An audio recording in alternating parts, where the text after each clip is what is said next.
All right, everybody. Thanks for joining us. We're back. Yeah, we're back after a little intro trailer while we finish getting set up. Hopefully everybody can hear us all right. Mic's working. And by getting set up, we really mean pouring a second pour. Got one off camera and one on camera. Yeah, so yeah, it is. Well, I started out with Jack Daniel's 10-year because yesterday was National Tennessee Whiskey Day. So I thought it was a good thing to start with. And then on the way here, I found out today is National Craft Distillery Day. So we got this one. So we're starting with a bottle from my favorite craft distillery, Hard Truth, the regular sweet mash bourbon, the 90 proof, and it's fantastic. And that's what I just poured. So yeah. I'm playing catch up because I had to do a little bit of homage to Jack. But cheers. Yeah, so we're starting off with a little craft bourbon, and we're going to have a couple other bottles we're going to be trying tonight. We're going to do some Freshcracks and give them a try. Can't wait. So a couple of things I got in. How many Freshcracks we got? 2. Hoochie Mama. 2. This is awesome. So today was also a pretty big day. New Riff released their 10-year bourbon and rye. Bourbon and rye. Yep. It's an order through the Whiskey Club, pick up at the distillery. It's not going to be sold in stores. And so I did put something out on my Patreon, on the Discord, on the Facebook group to let people know. Hopefully some people were able to get in and get some bottles. And yesterday around 11:30ish, I set an alarm for 10:57 a.m. So that way, if I forgot today, it would go off to trigger me. And luckily, our group chat, everything was going off. So I got 2 bottles. And then there's a little miscommunication. So Scott actually got my second bottle. Did he not try? He's like, "Oh, you got 2, so I'll just buy that one off you." Well, so it's like, okay, it's okay. He paid me for it. I made $3 in profit, whatever. But yeah, no, we pretty much just broke even, so it works out. And I think Paul's gonna go pick it up for us. That bourbon guy, Paul, is going down Saturday to get his bottles, and I did ask him to pick up my order while he's down there. So he's in contention for Mule of the Year. Yeah.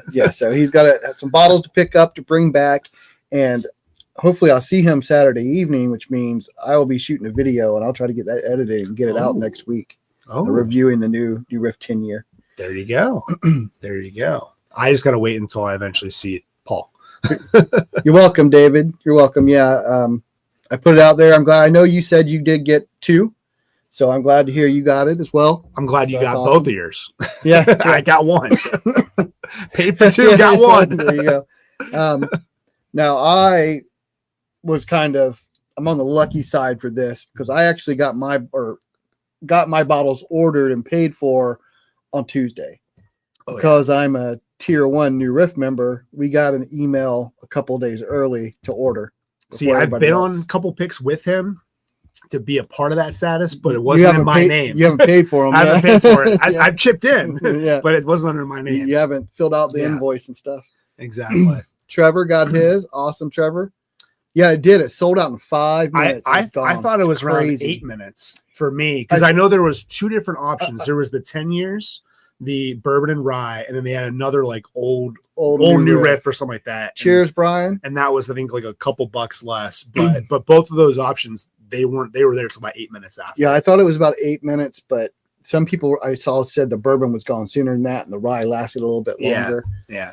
But the rye lasted 8. Yeah. See, so there we go. I go off the total score of them all disappearing. Yeah. So they went fast, and I knew they would. I was telling people these are going to sell out quick. Yeah. I mean, I knew they were going to sell out quick. People love New Riff and a 10-year barrel proof. Yeah. And on top of that, I mean, it sold out very quickly for the 8-year when they had their 8-year. That original release for a little bit. Well, but they had the original release, and then they kind of like held some back so they can hit stores. These were not hitting stores because they had such a low surplus. Right. Well, they're 10 years old. It's a 10-year bourbon. They're not going to have as much. Yeah. But so I'm glad to see some of my people and my Patreon and everything else got it, and I'm looking forward to it. And like I said, I got mine ordered on Tuesday. I'm hoping to get them and do a review quickly on them. Yeah. Looking forward to it. Now, Devin and I did already try a 10-year. I did too. I had a brief little sip at the distillery. You tried the blended. Oh yeah, the blend. Sorry, yes, I did the Yeah, so blended. they gave Devin and I a 10-year sample of a single barrel Yeah, bourbon, and we did that. We got a review on that out there, a video on that last time we were down there. I think was that video Patreon only? No, video? That one was out on the regular. I can't remember. There's so Yeah, many videos he shoots. that one was out on the regular, just on the regular channel. But that 10-year barrel proof was fantastic. So I'm really looking forward to this bottle. Oh yeah, I'm looking forward to it too. I really have never had a bad pick, never had a bad experience with New Rift. It's just going to be incredible to see what the 10-year mark does, and that's usually my favorite age statement when it comes to whiskeys. I like 12. Like 12 seems to be around my favorite, but I like 10s are great too. 10s are great. Like I love like the Russell's 10, Eagle Rare, 1924. 1924 is probably my favorite Old Forester, just because it's still limited but still gettable compared to like the presidents or even like the birthday bourbon. But they're at least gettable. I got 3 bottles this year, 4 if you include the one I got for Paul. Yeah. So they're at least gettable. But yeah, I just love that 10-year age statement. I'm sorry to hear that, David B. You missed out on the 10s. They went fast. Yeah, they did. I mean, I knew they would. I'll tell you how I knew, because they set aside a bunch for the tier 1 members. I went in at 11 o'clock and ordered them, like right when it started. Yeah. I went back in a little bit later and they were already gone, just even for the tier 1. How much was a little bit later? Like 10, 15 minutes or an hour? I think it's like an hour. Oh, but I mean, there's not as many tier 1 members as there are just general whiskey club members. Yeah. So I knew it was going to be gone. Yep. Trevor. Yeah, that's because they're really good. They make a really good bourbon. That's why I'm a big fan of them. And when we were there, we actually didn't really realize what it was happening with New Rift. They've actually branched out to no longer be considered a craft. They are now considered legacy based off the volume and storage they have. Yeah, they're on all their products. They're on the primary part of the bourbon trail instead of the craft section now in the book, because they've a volume of sales and the fact they're in all 52 states and all that stuff. How many barrels? 52 states. 50 states. I don't know. I'm counting territories. He's still on his second floor, I promise you.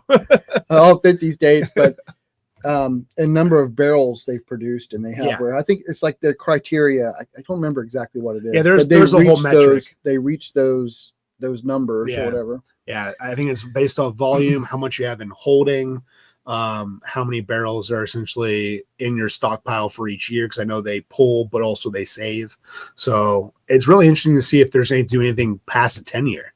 Like, well, I know I'm sure they will. Well, right, so it's probably gonna do every 2. I'm sure they'll have a 12-year. Like could they had be 12. They had 8. 10, I know. I bet they released a 12. The guy that we did the tour with, I am blanking on his name right now, but he was saying his goal was to have a 16-year. So we'll see. Another long, it's quite a ways away. 6 more years. But I bet you they release a 12. Oh, I'm sure they will. But yeah, it'll be really cool to see what they got. Cheers, Brad. Don't know. I don't think you got the 10-year, did you? The New Riff. I know, Trevor. Did you go pick yours up, Trevor? I know you're like right near the distillery. So after you got yours, did you run get it today? Was it today that you can get it, or is it tomorrow? I thought it was today. I thought that you could start picking them up today. I'm not too sure.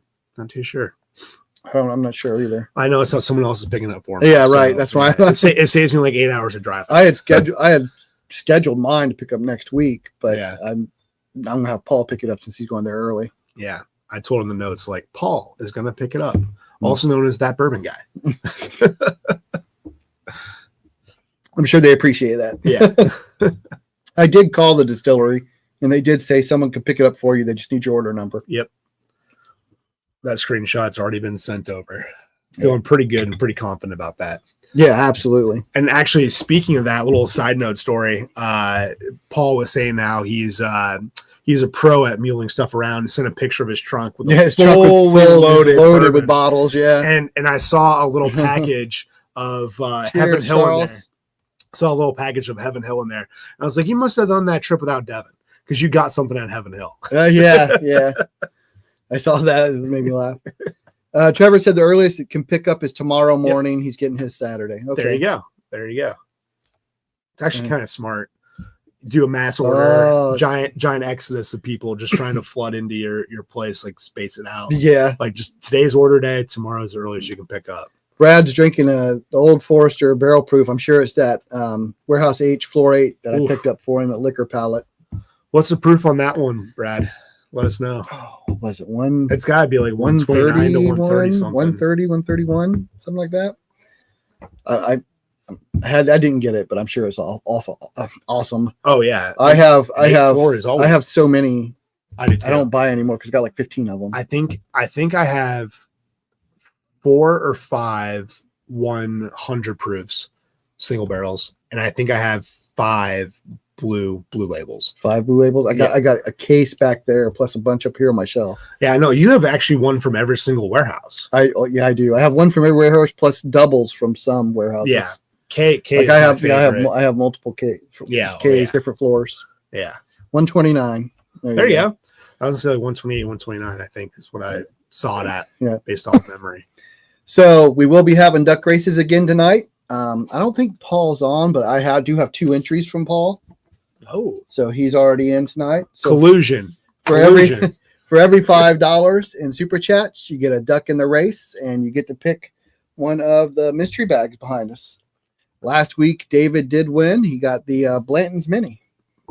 Yeah, and speaking of David, I heard he saw this in the thread, but congrats on getting the kosher wheat caramel bomb. I need it. I need one. I don't have one. I gotta get one. I'm hoping to get one this weekend. I don't remember which one I have. I think I have 2 of them. I've got the rye, and the rye is excellent. It's better than the regular Buffalo Trace. I know I have the wheated, but I don't know which one I have. But I got them from like a couple years ago. And it was still really good. And we actually did it in a blind for our Buffalo Trace theme for the OBBC. And I think it got like middle of the road. I think there was like 9 of us that showed. I think it got like 4th or 5th place. Just missed podium. Trevor's never had the Old Forester barrel proofs. What floor and what warehouse and floor? You look for Warehouse K. Yep. Warehouse K have the most flavor. They're just flavor bombs, and they're usually pretty hot too. They got some heat too. Yeah, they're around like the 131 plus. Yeah. And you're looking for probably like floors 5 and above if you can find them. I think I've had some floor 3 and 4 Ks that are still really good though. But the Ks always seem to have more flavor to me. Yeah, they're incredible. However, with that being said, I know for the future duck races behind us, I can maybe come up with an option for an Old Forester sample pack. Oh, I got that. There might be one in there. There could be. You don't know what's in there. There could be, but I'm saying I can also donate to the cause. Thank you, Donald. Got you for your 2. So yeah. So anyway, Trevor, I'm sure there's one way to get them, whether or not be another takeover or just a random sample from someone over here. So we'll get you somewhere. Brad says he has H, I, J, and K. You know what? I've had a couple of really good bottles from I as well. I have an I as well. Yeah, a couple of those I's are good. H.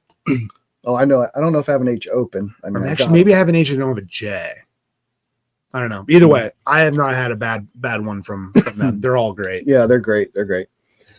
So next week's going to be a little bit different, guys. And next week, my live is going to be on Tuesday. Okay. I know, very weird day to do it. I've moved it to Wednesday a couple of times. The reason I'm moving it to Tuesday is because I'm leaving Wednesday right after work, and I'm heading down to Kentucky because I am going to be joining Brian and Shauna from CASK 529 on their barrel pick at Wilderness Trail with some of their other Patreons. And so I'm not going to be able to do it Wednesday or Thursday because I'm going to be gone. That's awesome. So next week will be Tuesday. I'll make sure I put everything I put out. I'll have that on there. But I'm going to have Live from the Patio on with me. And I'm going to be doing a Patreon giveaway next week. Oh, nice. Yeah. But so we are going to be going down, Renee and I, to join Shauna and Brian, and we're going to Wilderness Trail to do their barrel pick. I saw Brian on here. I don't know if he's still around. But yeah, it's going to be Thursday afternoon. I think it's going to be a great time. I'm looking really forward to it. And I know afterwards we're going to have some dinner and stuff, but really, I always love barrel picks. Barrel picks are great.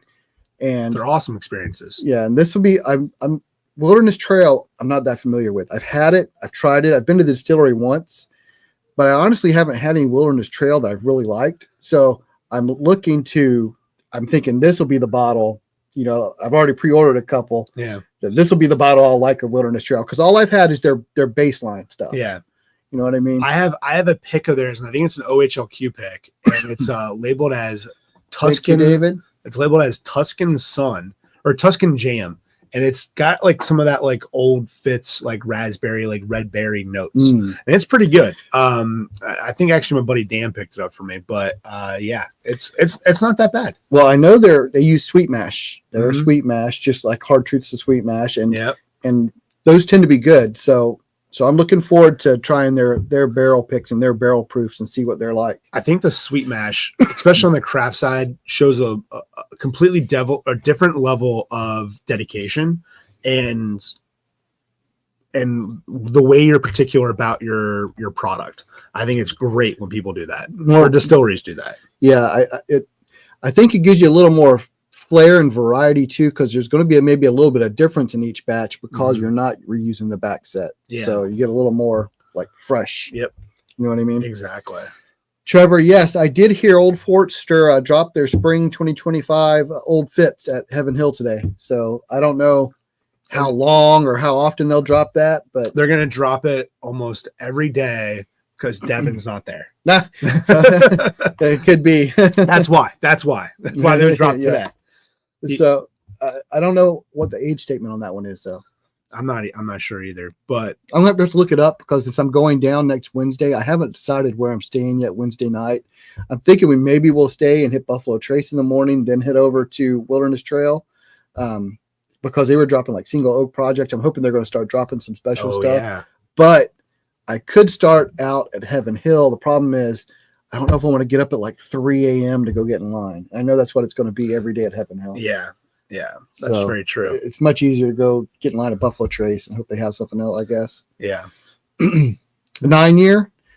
Well, that new 7 years coming out. It's only like $50, and it's only a couple years younger. Yeah, exactly. I'm really wanting to get that one. I'm very excited about that one. That is actually one of the ones I believe that was on the video that we did for top releases for 2025. Yeah, the new Old Fitz coming out. Big fan of it. I definitely want to get it. I did a prank on Todd one of the last couple times we were in Kentucky. We went to a liquor store and I said, they have Old Fitz. He goes, oh man, which kind? Which year? I'm like, I don't know. It's got a plastic top. It's like 80 proof. But I still don't think it's that bad for an opener. The plastic $20 80 proof Old Fitz or $10 Old Fitz. It's not that bad. It's not that good. Not that good, but it's not that bad. That's what I'm focusing on, the more positive thing. Yeah, Brian. So I'm looking forward to that. I'm going to be great seeing you guys again, and I think it's going to be a great barrel pick. And you guys, if you don't know that they were doing a barrel pick, or you haven't ordered bottles and you're watching this, Brian, if you want to drop a link, because I don't know if you have any bottles left. If you still have bottles left to sell, and you want to put a link on here how to purchase them or whatever, please feel free to. Yep. And with that also being said, if there is one available, count me on that list. Give it to Todd. I'll pay Todd so we can get you guys all square. Yeah. So so yeah, Brian, you can post a link like I said, if there's any left to sell. I don't know if you sold out or not. First dibs. I know. I already bought my two. Oh, I know. But I'm saying if there is availability, I have first dibs on that. Whoever fills out that form will disagree with you. Well, I'm saying it live. This is an exclusive. I'm going for it. I also would like to welcome. We had a new Patreon this week, Trenton Wheeler. Trenton, okay. I don't. If he watches the lives, I've never seen him. If not, then Trenton, if you see this, thank you for joining. I hope he watches it tomorrow when it like re-uploads, and that way he can say, "Oh, my name was said." Yeah, and great timing because you'll get into the Patreon giveaway for next week, and next month, June 14th, will be our big live stream. We're going to do a 2-hour live stream on the 14th, and I'll have a special Patreon bottle giveaway in that. So it's a good time to join.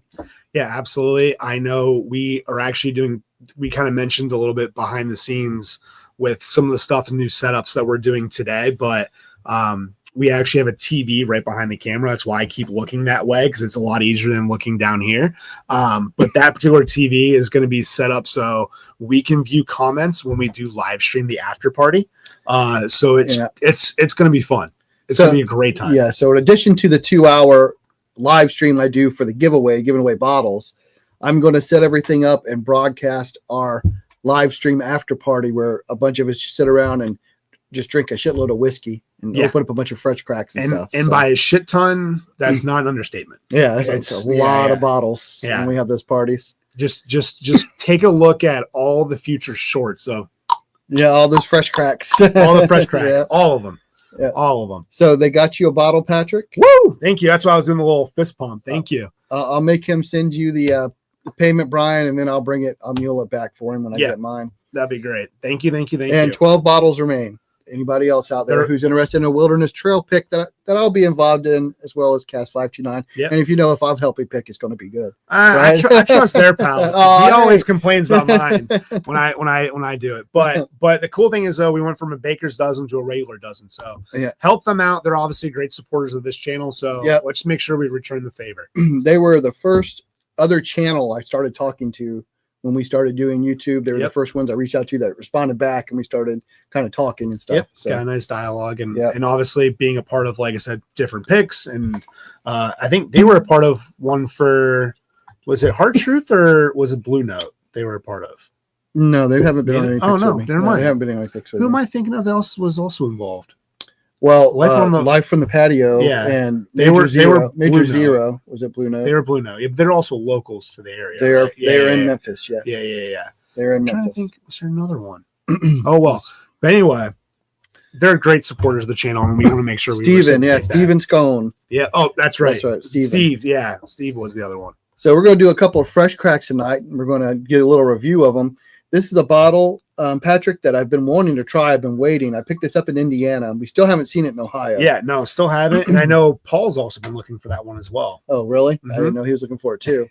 Yeah, so it is the Barrel Foundation Double Barrel. I heard good things. 100 proof, so it's still low here on the starter. But I'm definitely been excited to try it. It is 5 years old. Yeah, should be good. All right, so we're going to go ahead and open this up. Ooh, that was a good one. That's a pretty good pop. Not only that, though, it was kind of cool. Like the liquid is I was going to say, the liquid just got shot right up. I watched it come on down. Love a good fresh crack. Oh, we live by Freshcracks. Yeah. I don't know about anybody else, but like I've been with family, I've been with a number of other different people, and I always say, Are you gonna video that? And they're like, no. I'm like, you need to. So now it's a giant thing, like within my family. They're like, "Oh, you're the idiot. Go ahead and film yourself." I was like, "Yeah, just film me." I wonder what Devin would have said about that fresh crack. I think he would have said this. Oh, you muted it. I mute. Oh, technical difficulties. Yeah, there you go. Devin would have said, "Pretty good." Yeah, that's pretty good fresh crack. Yeah, it was. Now, I did see Devin a couple of weeks ago. Devin was back in town for the birth of his baby girl. Oh, was he? Interesting. Yeah.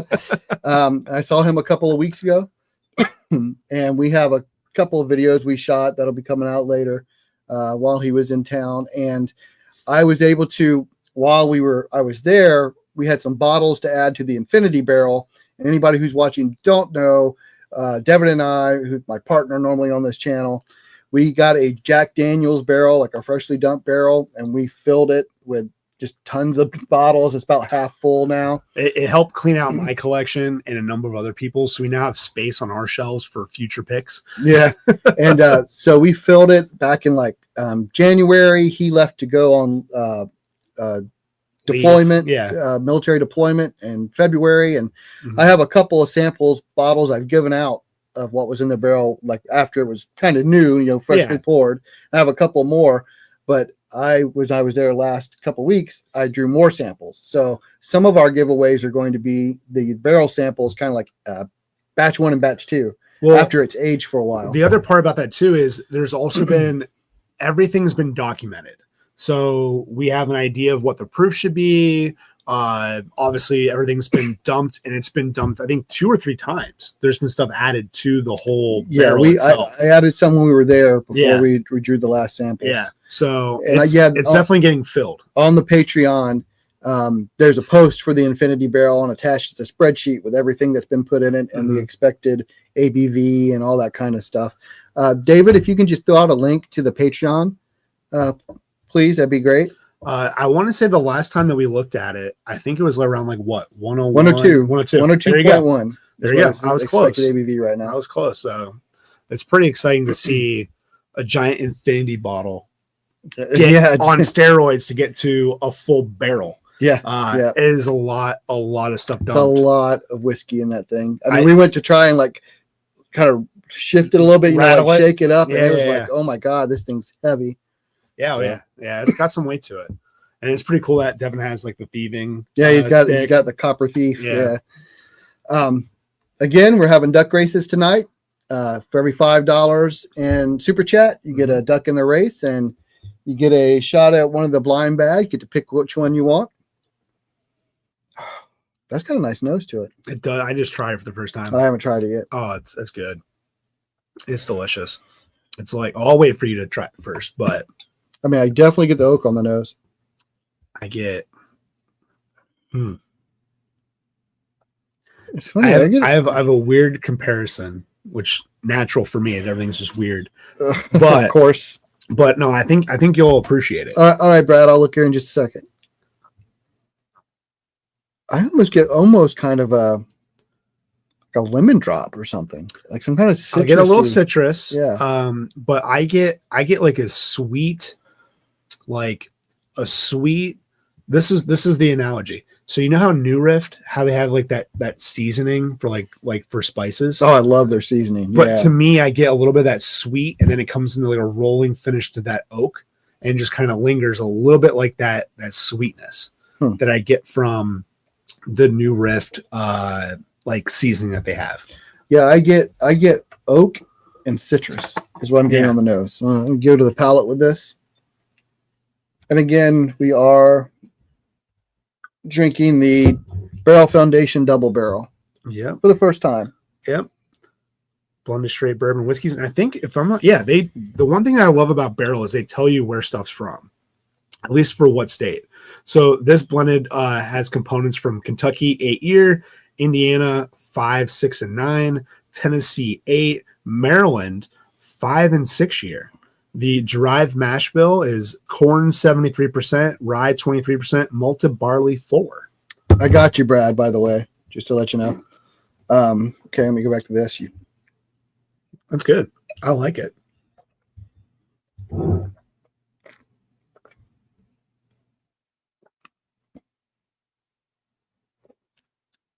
So that's oaky on the front. We get a little caramel on the back. I get like a chocolate, like a kind of like a dark chocolate on the back, but it's funny because it's kind of got a little bit of spice to it. Yeah, that's what I was saying. Like that seasoning, like it's got a little spice. Got a little spice on the seasoning.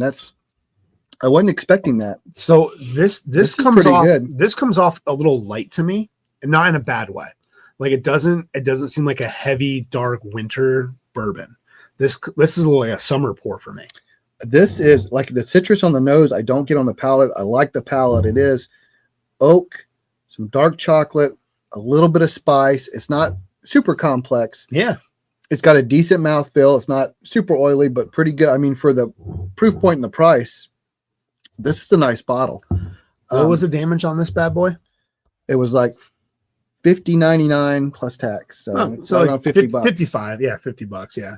Sonda, I got your duck. Thank you very much.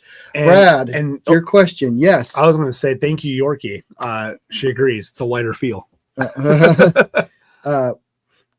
Yes. Brad, I did try the sample. In fact, Patrick tried it with me. I did. So we did give that, it was a buff turkey, Augusta 15. I was really glad, and in that moment I knew that Todd passed kindergarten. He learned how to share. So I was very grateful for that. So thank you.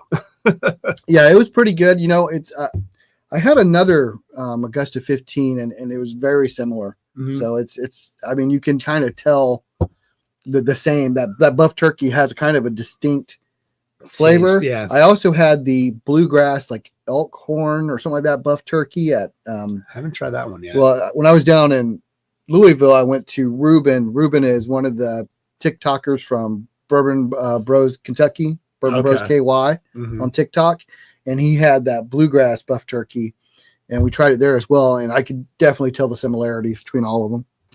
The unique thing I think of with with that distillery, they're holding out until their minimum age statement is 10 years.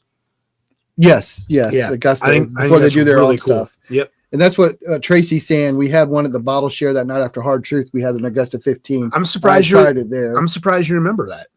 Yeah, I remember. Yeah. Thank God that's you get to rewatch all the footage. Yeah. Get to replay it a couple days later. Yeah. It was, people bowed out quickly after that. Was a long day. Hard Yeah. Truth barrel pick was fantastic, but it was like a 5-hour long barrel pick. Doing like drinking the whole time. Yeah, doing like a 9-hole afterwards with little ATV pit stops everywhere. Yeah. That's the one I got sick, and I'm very disappointed that I was could not hold up to it. Best barrel pick I've been on. I can't wait to hopefully do another one with them next year. I was dead to the world. That was does Brad remember? Bad. I don't think Brad remembers everything, Trevor. Brad was that's a great question. Man, you know how they say the euphemism somebody's 3 sheets to the wind? Brad was 9 sheets to the wind. Yeah. He was 3 times over drunk. Oh my God. It was hilarious. It was funny. I feel bad for Tori. Yeah. I felt bad for Brad. He was getting harassed by one of the oh yeah, that's right. Yeah. I heard about that. Oh my God. He's like, don't bring it up. You blame Brian. That was a lot of fun though. Yeah. It was a lot of fun. That was a great pick. I think everybody had a really great time. So speaking of picks, our Blue Note pick should be available next month. So I talked to the 2 weeks. Roughly a week and a half. No, we don't know. Well, sometime that's June. Next month. That's June. A week. But I didn't say June 1st. I know, but that's the month of June. I'm hoping by our 1-year celebration live stream, I'm hoping it'll go live like then. It'd be perfect timing if it landed like the day before. I was able to send it out or something so I could talk about it on the live stream. Yeah. But I talked to the distillery this week. And it has been bottled. They dumped the barrel. They bottled it. It is packaged. They contacted the distributor the end of last week. Yep. So I'm hoping it's in the system being moved now. And bottled alcohol percentage, we're going to call it, it's 119.1. 119.1 was the final proof. I got my Devin Rayman skills on today. Yeah, I remember the proof from earlier. Yeah. So hopefully that will be here ready in a few weeks. And that was I think it's a really good one. I like it. I enjoyed it. I thought it was good. Yeah. So I'm excited for it to come out. I'm like just itching, waiting, like, come on, bottles. And I did have a tater sticker made that will go out with the bottles. And I've had those printed and shipped to the retailer. I saw that it was supposed to arrive today, so I'm waiting for verification they've got it, but it should be shipped with a sticker as well as the bottle. This is news to me. I know I have some access to behind the scenes information, but this is all new. So my plan is to drop it the first day it's available to Patreons, and then the next day it will be opened up to the world. Oh, but there's enough bottles that I'm not worried about. It's definitely not going to sell out to just the Patreon. We got 39 cases, so it was a high yield. But yeah, I do plan to make it available to Patreons like the first day, and then after that, just open it up to everyone. Yeah, because I know some people that were down in South Carolina when I dropped off their bottles for that little bit of a bottle share. They were super excited to be a part of that or get a bottle. So they're excited about Hard Truth. No, Hard Truth they were super excited about because they've never tried. And I had batch 2. So they were super excited just about that, let alone have a pick.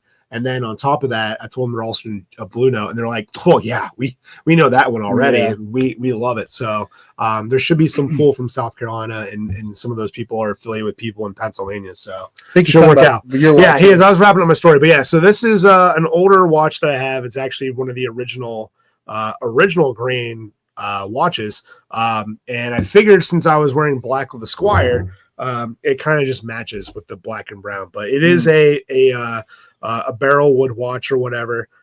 Nothing too crazy. The battery's dead, so it's always on 5 o'clock somewhere until I get a new battery in it. But I have seen the newer Jack Daniels and Buffalo Trace watches. Buffalo Trace ones are absurdly priced, and I think they're already sold out. But the Jack Daniels ones is something that I may be doing. I would like to have the Jack. If I had one, I'd want the Jack Daniels. There's like 3 or 4 different variants of the Jack Daniels ones, and they are $100 off right now. Oh, So whatever the price is, take an extra $100. thing is, I just never wear a watch. I don't. I wear usually an Apple Watch, Oh. and I hit all my goals today, so I just figured I'd switch it up for the stream.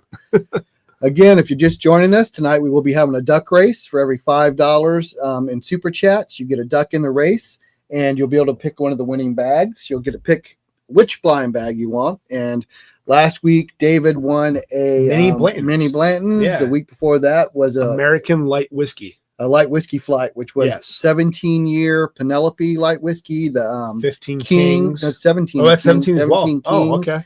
And the 28-year Obtainium. Yep. It's a Willer barrel. So I got one of those. I have different flights back there. They're pretty good. So I if should you're have interested.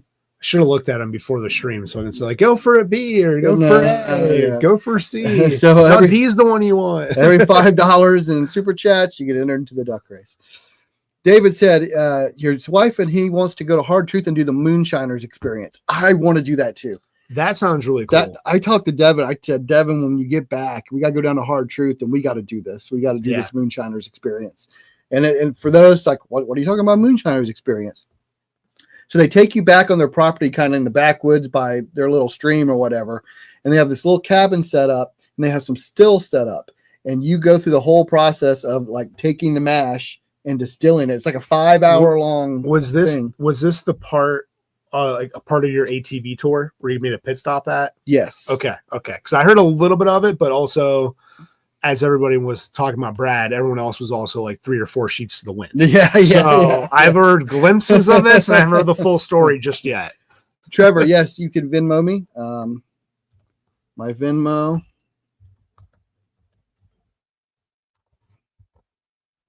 There you go. Yes, you can Venmo me, and that can get you in the duck race. But yeah, so you go back, and they take you back, and so you get to actually distill the whiskey, and you get to take like a little jug of it home or whatever. So it's a chance to actually go and distill on this old, like they have an old copper still set up. The first one, they said the original one they did on was this really small one and stuff, and it was like heat fired, but they kind of upgraded now, and they got like a steam driven still. I feel like it's just a little more efficient. Yeah, but well, it's a little bigger, steam driven, but they said it takes like 5 or 6 hours. So you go and you distill it, and you gotta get out your like the 4 shots, and you get to the hearts, you do the whole thing. the tails, yeah. So it's the whole experience, and it looked like a lot of fun. I know you just go drink the whole time. That's really So cool. yeah. I think that's like, well, I know obviously there's the whole prohibition thing, but I feel like just making your own shine is just super American. I think that would just be a really cool experience. Yeah, absolutely. I agree. Yeah. I agree. They let you keep a pint each of the moonshine you make. Oh, that's awesome. And I thought it was 2 bottles, so 2 pints. I don't remember exactly, Bill, Brad, David. I want to say that it was a pint each. I think it was a pint each. Either way, I think it's just really cool to say you made it. Yeah, just to do it. I mean, it's going to be a lot of fun. Yeah, exactly. Yeah. Then on top of that, you add the crew, whoever you're with. I think that so makes the I think experience as well. Correct me if I'm wrong, guys. If you remember, I think it was 5 people. I think it's like the tour is like a 5-person thing. Oh, that's like pretty intimate. So yeah, you have like 5 people going, and you're making this moonshine. And everybody's working on it and taking it out and bottling it and all that kind of stuff. So that's really cool. So that would be a very fun little adventure, like a little day thing. So I told Devin I want to do this. I want to go record it, so you can put out a video out about it. Well, since I didn't make it to Hard Truth, I want to be your 5th person. You 2, the spouses, and me. Okay. Brian says it was 2 bottles. So there you go. 2 pints each. I'm trying to remember the last 4. He doesn't call himself very often. I don't, but that's it. I'm pretty sure. I just had to go through like, what's the first 3? Okay, these are the last 4. Yeah. But yeah, so that's the experience I want to do. And I'm just, if you're out there watching and you've never been to Hard Truth, go visit. Yeah. Just go visit, just because it's really fun there. It's really cool, really good people. It's just a really good experience. From what I hear from Brad, people are very friendly. Yeah. Some people are too friendly, right, Brad? Never a bad thing to be super friendly like that. All right, Trevor, I got you with 2 entries. Yeah, but it was definitely a good time. And I mean, I've been to a lot of distilleries, and that's My favorite to visit is Jack, just because the whole atmosphere, including the town and everything else. Despite being a squire, I still have yet to go. Yeah, I need to on my list. Really disappoint me with that too. I'm a newer squire. Only like a year. I had back surgery. I've been like last 4 year. times since you've been a squire and you haven't went. I was late 2023. Last year I had back surgery, didn't really go anywhere. And then this year, I've been everywhere else on the East Coast. And Hard Truth may be my next favorite though to visit. It's a lot of fun. A lot of fun to visit there. Gonna have to join. Though I want to go. When's the barbecue fest over October. October? So it's every October is the World Barbecue Championship at Jack Daniel's. I'm gonna have to try to make that. Woodford's a great place to visit. So I'm going to be honest, Trevor. When I was there, it was very stuffy. Like we went into the gift shop and everything seemed very kind of stuffy and not. I'm too laid back for that kind of atmosphere. I went there to get the double oak earlier this year before it kind of became a release. It was very expensive, but I bought a second one, which is also very pricey, for my buddy who just had a kid, so he wasn't able to hunt. So I was like, I'll pick one second bottle up for you. Yeah, so I got that, but very delicious pour. But that was the only time I was there. I was there for maybe 5 minutes with Devin and that bourbon guy. And then we sprinted from there to, I don't know, Four Roses, Buffalo Trace, Wild Turkey. We did all those within like an hour. Yeah. We just down the line. I have never been to Starlight, Trevor, so that might be nice there. Like I said, I've never been to Starlight. I'm not sure. He loves their blackberry. Oh. No. All right, so the next bottle we're going to fresh crack is the Short Barrel Sapsquatch. So this is a single barrel finished in maple syrup barrels and toasted barrels.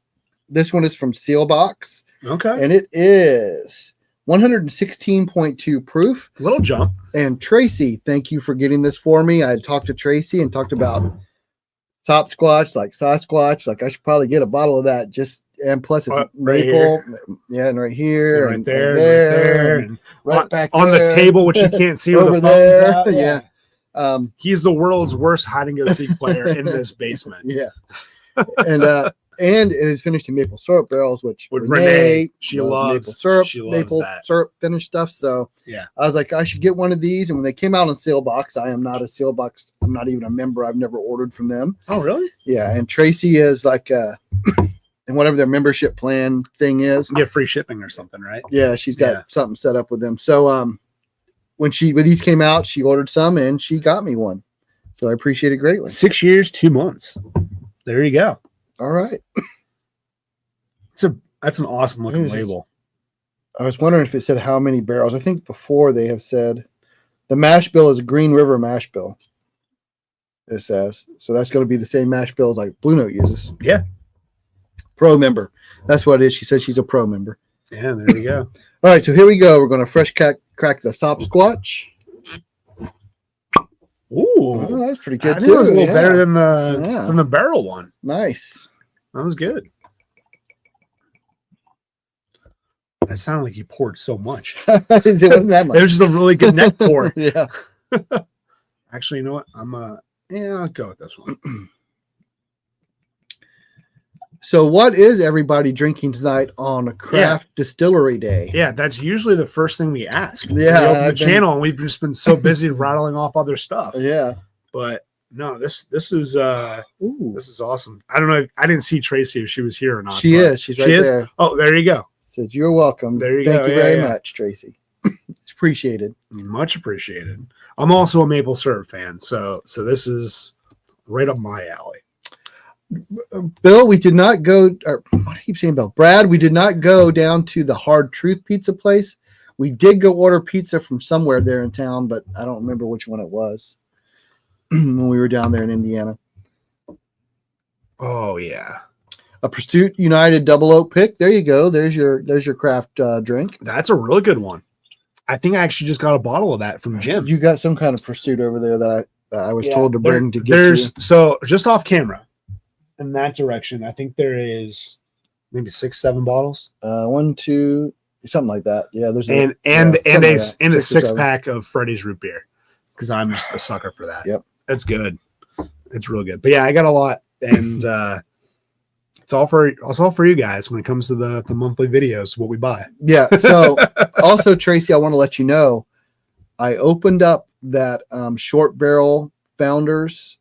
That she gave me like the little grenade of the short barrel Founders hazmats, 146 proof.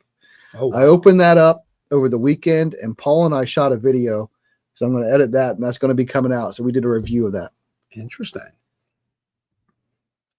And tomorrow, a video will be dropping that Paul joined me on, and it is going to be our April bottle haul, and it was massive. Yep. I thought I had some So- good picks, but apparently Paul was too good for me to join this night's video. So I have all these videos. Maybe for me, like, oh, this is what I got when I should have been on the camera, and this is what I got in May. Yeah. So our bottle haul video for April will be dropping tomorrow, and it was a big one. It took a long time to film. It was a lot of bottles. So I'm looking forward to it. Out of curiosity, no spoilers, but for this video, did it also include what you guys bought for like us, like not just you guys, but other people? no, I only included What stuff you- for me 'cause I didn't include the stuff I got How- for everybody else. Out of curiosity, what's the time frame of the video? Is it like 20 minutes, 15 minutes? I think it comes out to like 15 after editing and stuff. If it was including the stuff that Paul, It would have been over 20. it would have if we got been no, everybody it would have been else's. even longer than that. It probably Yeah. been 25 or 30. I probably bought 13, 14 bottles for other people in those trips I was on this past month. So much. Little old fashioned. Cheers. Thanks for joining us. We got to work out when you can get on the show. I mean, we've been going back a couple of times in the email. Let me know your kind of calendar, when you're available, and we'll get you on. Yeah. Oh, this is good. Yeah, we're doing great. We just opened up a fresh crack of the short barrel Sopsquatch, which was finished in maple syrup and toasted barrels. It's 116.2 proof. This And is it's quite good. a seal box pick. I haven't tried it yet. I'm still letting Oh, it I had a rest. first sip and I got a little bit of those goosebumps. Like this is good. Yeah. This is look at that. Mm. That's how you know it's good. I'm getting goosebumps. I'm getting a little bit of berry on the nose. I'll let you do it. I guess really get oak and maple. Oh and yeah. they're there, but I'm getting like some kind of like a red berry, like a raspberry maybe. Yep. Raspberry, as I like to say. Pronounce all the letters. Just like jalapenos. Do you say pneumonia too? No. No. But it's it's pterodactyl. Yeah. All right. Oh, this is really good.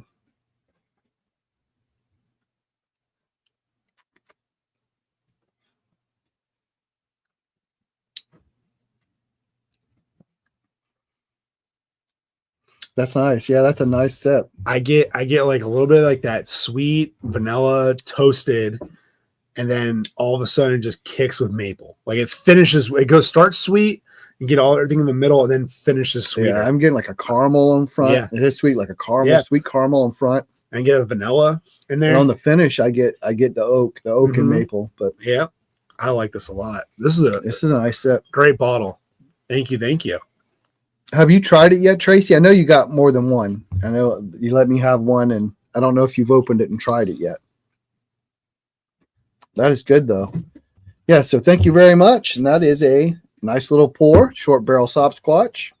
That I don't know how you feel about it because this bottle is actually open, but I don't know if you guys can see too well, but right here is a Sasquatch, and he's guzzling down a Jim Beam rye. But I feel like this bottle, I don't know if it would fit in that holder. It's too I too don't know, wide. but it's on brand for theme. Yeah, I'm all about those aesthetics. it definitely fits in with the whole theme of the Yeah. basement. So. Oh, absolutely. So again, if you've just joined, we will be having a duck race here pretty soon. For every $5 in super chat, you get a duck in the race, and the winner will get to pick which bag, A, B, C, or D, they want. Yep. And Trevor, they do 375s, and they actually have there's two versions of it. There's two, and the one I think just came out for what, the Derby? No, it's not. This is So these are both 375s. A hip flask. Weller Special Reserve. This is the flat white labeled hip flask. Yep. And these are being sold at the distillery right now. I'm gonna say they're signed, right? Well, Freddie was there. I called Freddie and had him sign this one. Yeah, that's a good call. I just saw it was signed. Yeah, but these are the old label, and they've actually been discontinued. So we were talking to somebody at the distillery when we got it, and they're bringing them out and they're selling them at the distillery until they're all gone. So they're just trying to get rid of this old one. And this is like the newer one, and this is basically shaped like the Special Reserve bottle. It's just a small version. So yeah, those are both 375 Weller Special Reserves. Yeah, they're pretty sweet. Yeah, they're really cool. Really cool.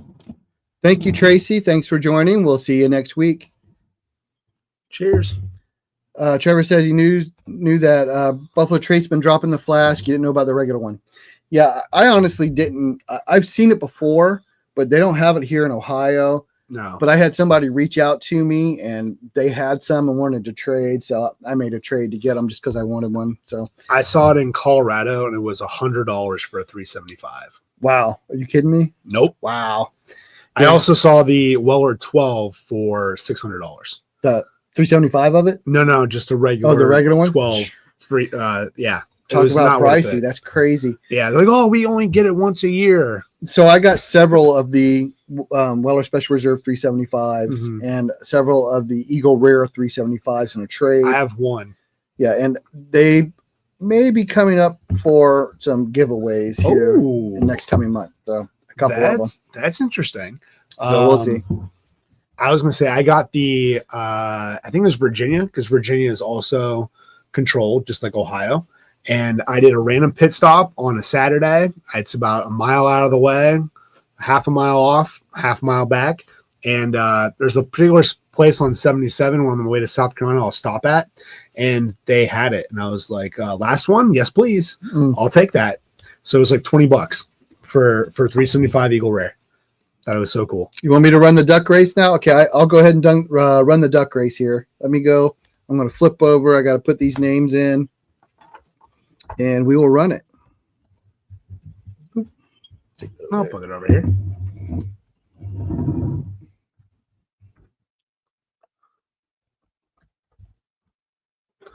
Paul. David's got what? 4? 2. And then 2 Donald. Oh, Donald. Oh, okay. Yeah, I know my writing. Your writing looks like it belongs with Sasquatch. It's like you're trying to. Brad's got one. It's like you're trying to etch on a tree. Sonda got it. Trevor got 2, right? Yep. Yeah, there you go. So right. 1, 2, 3, 4, 5, 6, 7, 8, 9, 10 total entries. 10 total entries. There you go. All right. 45 seconds of pure bliss and anxiety.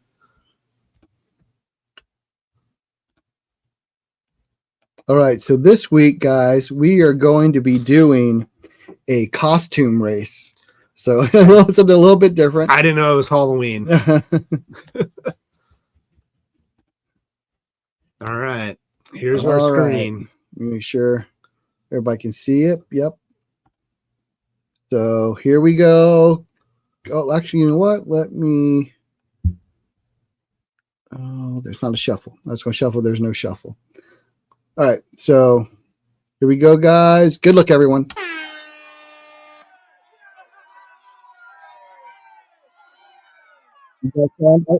Paul's in the lead. David with his Batman costume. No, Batman.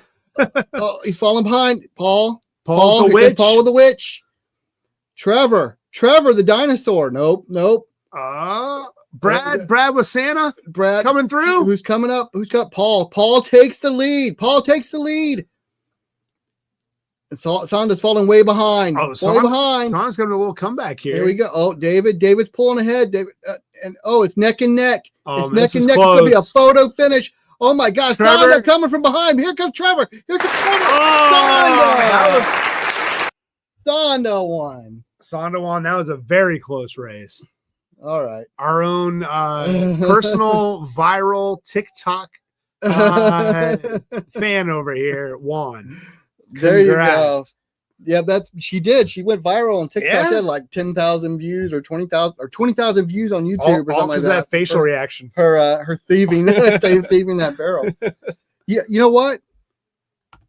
You did call it, Brad, earlier when Sonda put in money. He goes, "Oh, great, I lost." He knew immediately right away she was going to win. Yeah. All right, Sonda, you have to pick a choice: A, B, C, or D. Which bag do you want? I feel like Vanna White. Which one do we have here? I should make you wear a dress. No. I wore bunny ears for Easter. That's as close as you'll get. Should we do like the Jeopardy music while we're waiting? Here comes an accidental stag. A, B, C, or D, Sonda? B. Grab B. All right. So we have in lucky letter B, we have 3 samples here. And we have... Okay, this is the 1792 flight. Oh, that's a good one. It is a 1792 single barrel. Great pick. 1792 sweet wheat. Delicious. Very different. And the 1792 12 year. Also a great one. Those are good samples. So I will get those out to you, Sonda. Now, Or I'll give them to Brad to get to you, huh? Maybe I'll contact Brad while I'm driving down next week. Brad might drink them. He loves shrunk samples. Yeah, that's true. That's true. No, but out of curiosity, Sonda, have you tried any of those before? I think that's a pretty good thing to just open up your palate and see what they have to offer, but just to see if you tried them before is a pretty cool thing too. Yeah. You're welcome, Sonda. And congratulations. Yep. Trevor, you love 1792. I like the 1792. I think it's underrated. I do too. The sweet wheat and the 12 year are the ones that are kind of hard to find. Mm-hmm. The single barrel can be on and off hard to find, Yeah. but the sweet wheat and the 12 year are definitely hard to find. I think the single barrel and the foolproof are usually pretty easy to trade for, at least in Ohio. Yeah. They're always popping up like every other month. She hasn't tried 1792. Well, this is a great chance for you to try. You're in for a treat, and Yeah. these are on the higher end ones too. Yeah, so. these are the higher end ones, harder to get. So. Yeah, single barrel. You got your 12 year, and you have sweet wheat. Sweet wheat, I'd say, is probably the hardest. I think 12 years the hardest. I found that one pretty easy. I had to trade with Bryant to get that one. Did you? Yeah, luckily I gave him another single barrel. Trevor, the traveling sample case, is there an update? So when I talked to Charles said the sample case is put together. He's got a list. He is going to run a duck race to determine the order, like where it starts and stuff and who gets shipped to. And I don't know exactly when he's going to run that. I'll see if I can nail down a date for that. But he's got the case ready. I know there was a bunch of us who sent in samples to get the case started. So hopefully it'll be soon. He's going to run that duck race on the Discord. David, if you're still on, can you just post a link to the Discord, David? I say you just posted a thing about Kirkland brand. Yeah, the Kirkland brand, but I've heard the Kirkland are like the rejected bottle that Barton didn't want. That's what I've heard. I've heard a couple different things. Well, actually, we'll highlight it real quick. But no, so I've heard that Kirkland does the Costco label does Jim Beam, Bardstown, and obviously 792, which is Bardstown. But it depends on which bottle it is. So if it's like Bottle and Bond, it's only this brand or this distillery. So it's kind of, I know which one it is. I haven't looked at it in a while, so I don't remember which one's which, but I know Jim Beam is one of their suppliers as well as Bardstown. So Barton. Yeah. Barton. Sorry. Yeah. Yeah, Barton. Brad says he didn't like his Kirkland bottle at all. Like I haven't had the actual Kirkland, but I think the Bottle and Bond's really good. The better stuff's going to be in the 1792 label. I mean, they're going to keep the better stuff for themselves. Oh yeah, always. So, always. Well, we need to grab something else. I need another pour here. I'm trying to think what we can grab. So as those still here, I started out with the Jack Tan. Then we went to the Hard Truth Sweet Mash, and then from there we went to the Barrel. Yep. And then from the barrel double barrel, we went to the Sapsquatch by Short Barrel. So we've got a pretty good lineup for craft distilleries. What else from a craft perspective are you feeling today or tonight? What's another good one I can grab? I don't have the biggest selection of craft, which is surprising because I love craft. If I would have thought about today, I would have brought over like 20 options. Oh, that's a great one. Yeah, another one of my favorite craft distilleries that I have visited. It was a nice distillery to visit, and it's very good juice. And I'd love to do a barrel pick here even. Ben Holiday. So I love the straight bourbon Rickhouse proof over the soft red wheat. Yeah. So we will. I like them both. This is a really good pour at a really good price for their straight bourbon. There you go. So it's a twist. I was like, yeah. I twisted a little bit so it came up, but I was like, it is not cool. I think it's a metal top though. It's a twist top, but it's a metal twist top, so that makes it fancy. Yeah. Boom, boom, boom. It is the straight. It is the straight bourbon. Yes. Yeah, the straight bourbon Rickhouse proof. It is the 6-year. 6-year. Yep. Again, 122.7. June 14th, we're gonna be doing a live stream. Going to have giveaways, and we'll be making a video for it probably this weekend. I'm going to put the video together, just kind of show some of the bottles. My plan is going to be a 2-hour live stream.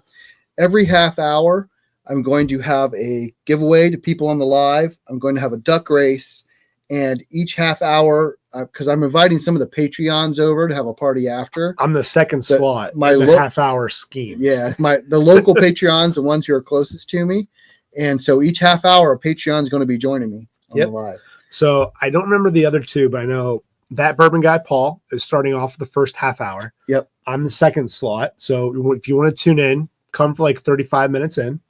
So that way you'll see me. Or come for the first hour, go take an hour break. Yeah, exactly. Then come back. No, but who's on the third slot? Third slot is Scott. Scott, yep. Who got your bottle of 10-year New Red. He got my 10-year. My unfortunate payment went directly to him. And then the fourth one I know is David. But I couldn't remember the third. Yeah, so I went with the local Patreons who are been the longest. So I went back to like when people joined Patreon. Yep. And those were the people who were closest, who have been the Patreon the longest. And despite being friends with Todd for a few years now, you were not the first patron. I was not the first patron, but I purely joined because of one of his giveaways out of spite, so Paul wouldn't win.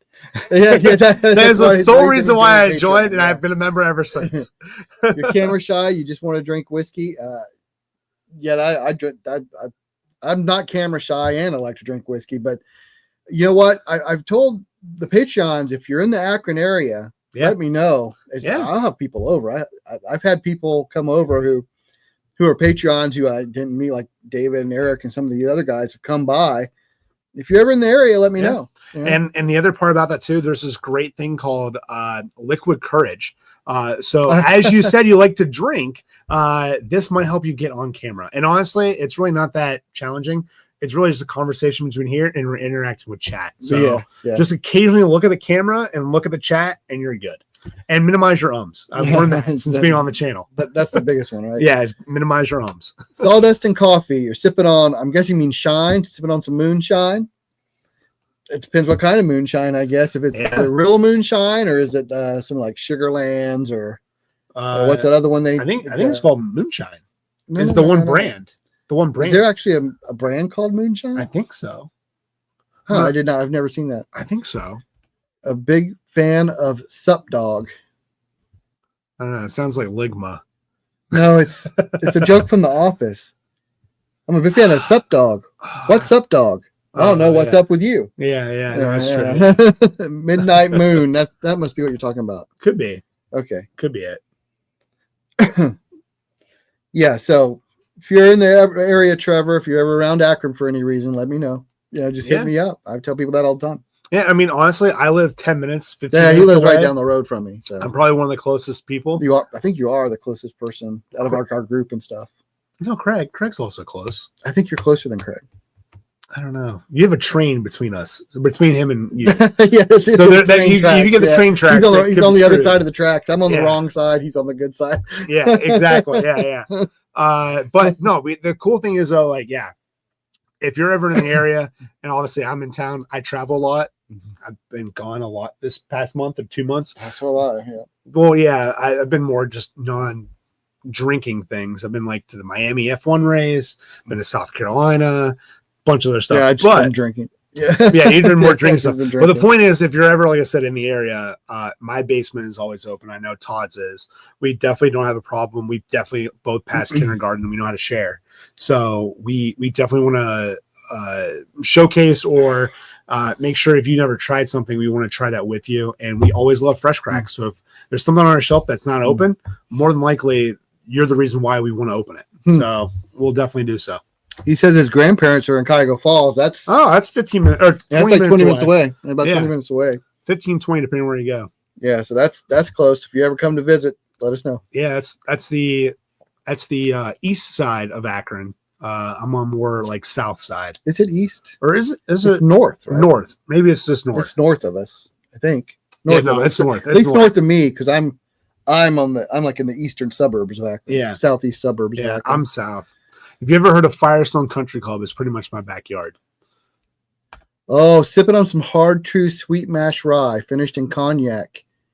Ooh. Whatever that word is, sherry and brandy barrels. Love Hard Truth. I don't like a lot of finished stuff. I don't know about that. I did when I was in Florida. I don't know if anyone saw that Hard video. Truth. If anyone saw that video when I was down in West Palm Beach or Palm Beach area, they actually had a bottle of that. I'm pretty sure that those finishes. I'm pretty sure when I went scanned it, they had it. They have a lot of like the finished stuff. Yeah. That they do, but I love Hard Truth. The sweet mash rye. We did a pick. Our pick is coming in August. It's absolutely amazing, and we started with Hard Truth on the night. So yeah, but we started with the bourbon. Yep. But yeah, love Hard Truth. Matt says he needs to come to Akron. Matt, you literally have been invited to my house. And you haven't come, Matt, you've been invited so many damn weeks and months. and you don't show up. And you don't show up. Just like you question if you want to buy a bottle or not when we're all ready to mule it for you. You definitely need to show up because we have great times here. Also with Trevor, Steele's Corners is roughly one exit past where I usually get off for a friend's house. So you're about 25 minutes away. Yeah, I'm familiar with that Steele's Corner exit. I know where that area is. That's the same exit to go to Blossom to go all your concerts. The new camera, Brad, if the new camera doesn't make it as long as I want to go, then we jump Paul and beat him down, because he told me when I bought this camera, which is like double the price of my old camera, he said, this one is powered. If you plug it into your laptop, the laptop powers it, so it's not going to die. So it's theoretically, as long as the laptop is also plugged in. Yeah. So we shouldn't have a time limit. We should be able to just go as long as we want to go, and it has to be at least go 2 hours from when we do our 1 year live stream. So well, yeah, that's the goal. I also have my camera too. That has a built-in microphone, all that stuff. I got an entire setup just because I thought maybe we film at my place, but we haven't done that yet. So at some point we might do that. We should go film your so people can see your basement. Yeah, it's not finished it's not as nice as this. There's no paint, it's still cinder block walls. Yeah. But I do have a shit ton of volume. I have a little over 510 bottles. So a lot more volume, I think, than quality compared to your collection. I'm just obsessed with verticals, so I want to get like it's about quantity, not quality. With Patrick, he's the reverse of everybody else. I just my whole mindset when I got into like just whiskey or wine or just beer, I want to be able to try verticals and see like what I like, where I don't like it, and kind of see the evolution of what's good to like what's bad to good. So I'm just really big into those kind of situations.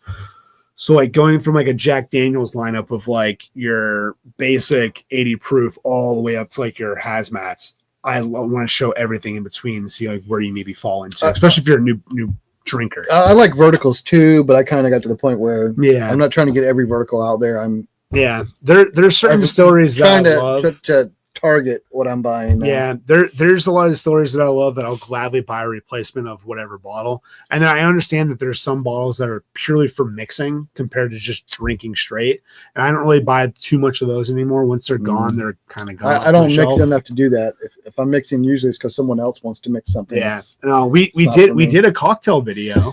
Yeah, we did a cocktail video, and I love paper planes. That's my go-to. And I still think one of the coolest experiences was right after our new riff pick, and they used our single barrel. They used our single barrel without us knowing. They're like, yeah, we're gonna make you paper planes. We're like, cool, this is awesome. Like, this is my favorite. You guys haven't tried it before. I'm like, oh, we really like this. I'm like, yeah, the reason why I like it because you just picked that juice. It was a cool mic drop. Yeah, it was awesome. It was pretty good. It was awesome. Brad heard a beer crack in his kitchen. Oh, he's back on the beer. David is headed driving down to New Riff. Yeah, David told me they were planning to do a little trip down there because he got the New Riff bottles. From the drop today. Yeah. I think they're planning to maybe go do a little bumping around Kentucky, maybe a little getaway. If you want any advice, David, on if you want to see certain distilleries, whatever, just reach out to me and I'll let you. I mean, I've been all over. We've been all over. Yeah. Yeah. So going off with paper plane, despite our new riff pick, I personally believe the Heaven Hill 7-year bottle and bond is the best for a paper plane. So if you have a bottle of that, give it a try and let me know what you think, because that's my personal favorite. I went through probably 20 different bourbons to figure that out. Way too many mixed drinks. But see, I love that drink, though. Too many mixed drinks. I love that drink. So for me, it wasn't that big of a deal. It's like, okay, which one do I like? And I went through the whole process over a 6-month period. Yeah, one of my cocktails in that was the highball, which is just adding a little bit of water to your whiskey. Yeah. Yeah. I'm surprised you didn't do a 7 and 7. Yeah. Get some Seagrams in there. I did that with the Jack and Coke. I know you did. Yeah. Down south, ginger ale and whiskey is called a shipmate. If anyone wants to be politically correct when you order a drink down there, it's called a shipmate.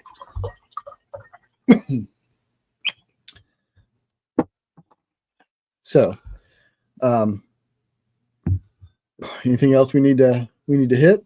I don't know. I'm excited for obviously what the channel is doing. Yeah. And I'm very excited for 2 picks that have already been done. I can't wait for the barrel pick to come in. It's driving me nuts. I'm every day I'm just looking. I keep every 15 minutes I'm going to go check my email. Is there any update? Is there any update? So I'm ready for those picks to come in. Obviously, as everyone knows, we're doing this is essentially our general itinerary or timeline. We have new riff. Not riff. We did new riff earlier in the year. That bottle's gone. It's sold out. Next thing we have going on, we did Hard Truth. That got postponed until August. Well, it's the pick was done. The bottles won't be delivered till August. So it's not ready till August. Because of the distillery schedule. Yep. Then, because of the rush, we decided we need another one. I needed something in second quarter, so I did Blue Note. We did Blue Note. Which will be here next month. A week and a half. We'll find out more details. So hopefully early June is what we're hoping for. So fingers are crossed. My legs crossed right now. Hopefully it happens. So he told me when we talked about it, he's like, I think we can get it done in 6 weeks. Yeah. And we did the pick 2 weeks ago. So 3 weeks ago. 3 weeks ago. Something I can't remember now. Yeah. So at least another 3 weeks. That's why I'm hoping before the week of our live, it's coming out. And I'd love for it to go online for sale right before our live. And obviously, speaking of that, the next thing on the list, we're doing a huge live stream regarding that. I know that Bourbon Guy Paul, myself, Scott Barr, as well as David, all gonna be a part of that.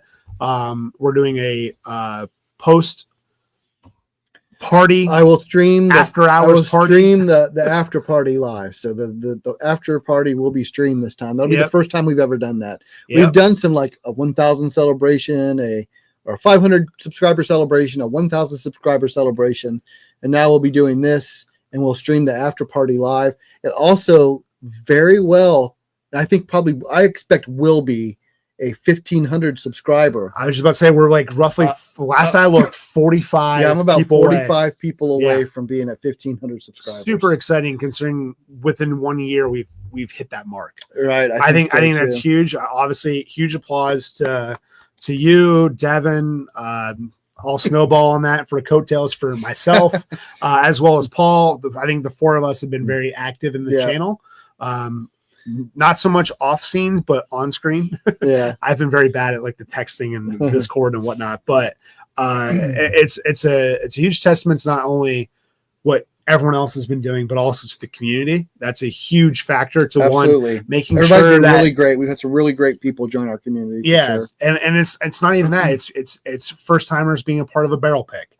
Yeah. And then doing a second barrel pick, and it's a new set of people. Yeah. I'm upset that I missed two of them, but very happy to be part of the new riff. I also, like maybe 4 weeks ago, started a Facebook community, Facebook group for the Whiskey Sippers.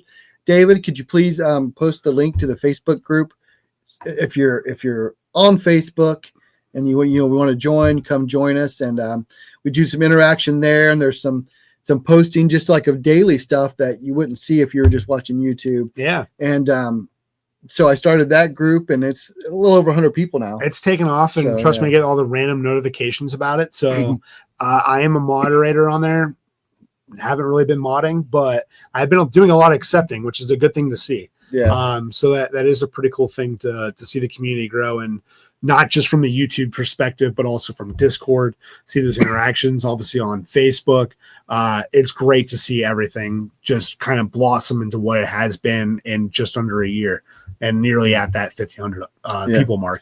And I text with excuse me, Devin regularly. Yeah. And I know he hates that he's missing this stuff. Yeah. And he wants to join in. He can't wait to get back. We had a talk, when we were when I went and spent some time with him when he was back, and he does miss it a lot, but nothing you can do when you're deployed on the opposite side of the world, on the opposite schedule. You know what I mean? No, it's very true. And I think I don't know exactly how many and what videos were made. But I did have a list of like 6 or 7 for you and Devin to make. I know you had 2 or 3. We didn't have time to make that many. We made the one that we did put on the Patreon. Yeah. And then we've got some others. There's a big one that's going to be coming out here in a few weeks. So. Yeah. But the point is, though, there's a lot of content that is in the process of being made, if it hasn't already been made, and it's really cool and exciting to grow with you guys. So it's pretty awesome. Trevor says the first video he saw of us was at the Walton Kroger drop. They came up in his recommendations, and that's how he found out that Kroger drops were a thing. The algorithm's working. Is that the one? Is that the one where like my wife was the only one who got the wristband? Because I think there were 2 Walton Kroger drops. One was pretty good, and one was a disaster. Just an absolute shit show. Yeah, those Kroger drops. I haven't been back to one in a long time. I need to get back to one. They've all been, now they've kind of changed how they're doing them. They're announcing them so late that it's hard for me. I need to know like a couple of days ahead of time so I can schedule the time off and stuff. Yeah.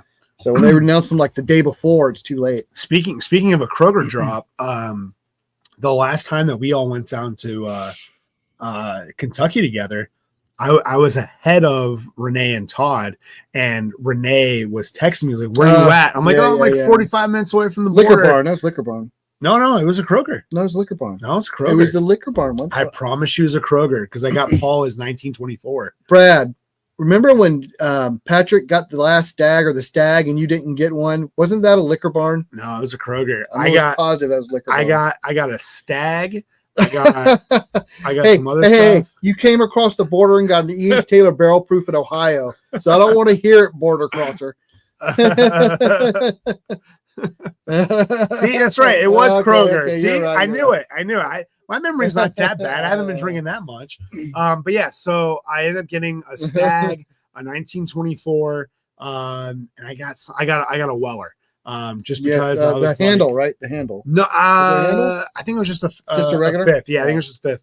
I used it for a trade. So whenever you can buy one, just buy one. But anyway, so yeah, I ended up getting all those, all because Renee said, like, if you can make a pit stop, do it. And I did. Yeah. So, which was good getting the stag. I was excited to get the stag. Oh God, I got the whole vertical from last year, so I was super excited to get A, B, C, and D. You got the old Rip 10. Dang. Good I don't have an old Rip 10. I don't. The only I've got 2 B tax, but I traded for them. I got Well, I've 0. 3 because I got the one stag that's almost empty. That was a lottery win. Last Thursday, we cracked open a old Rip Van Winkle 10-year. And a 2023 WLW. William LaRue Weller. And I apologize to my uncle, but it was the worst bottle pop I've ever heard. And they're like, no, we're going to do it because he paid for it or bought it. I'm like, all right, do you want me to redo it for you? And they're like, no. I'm like, all right, this is going out to the wild.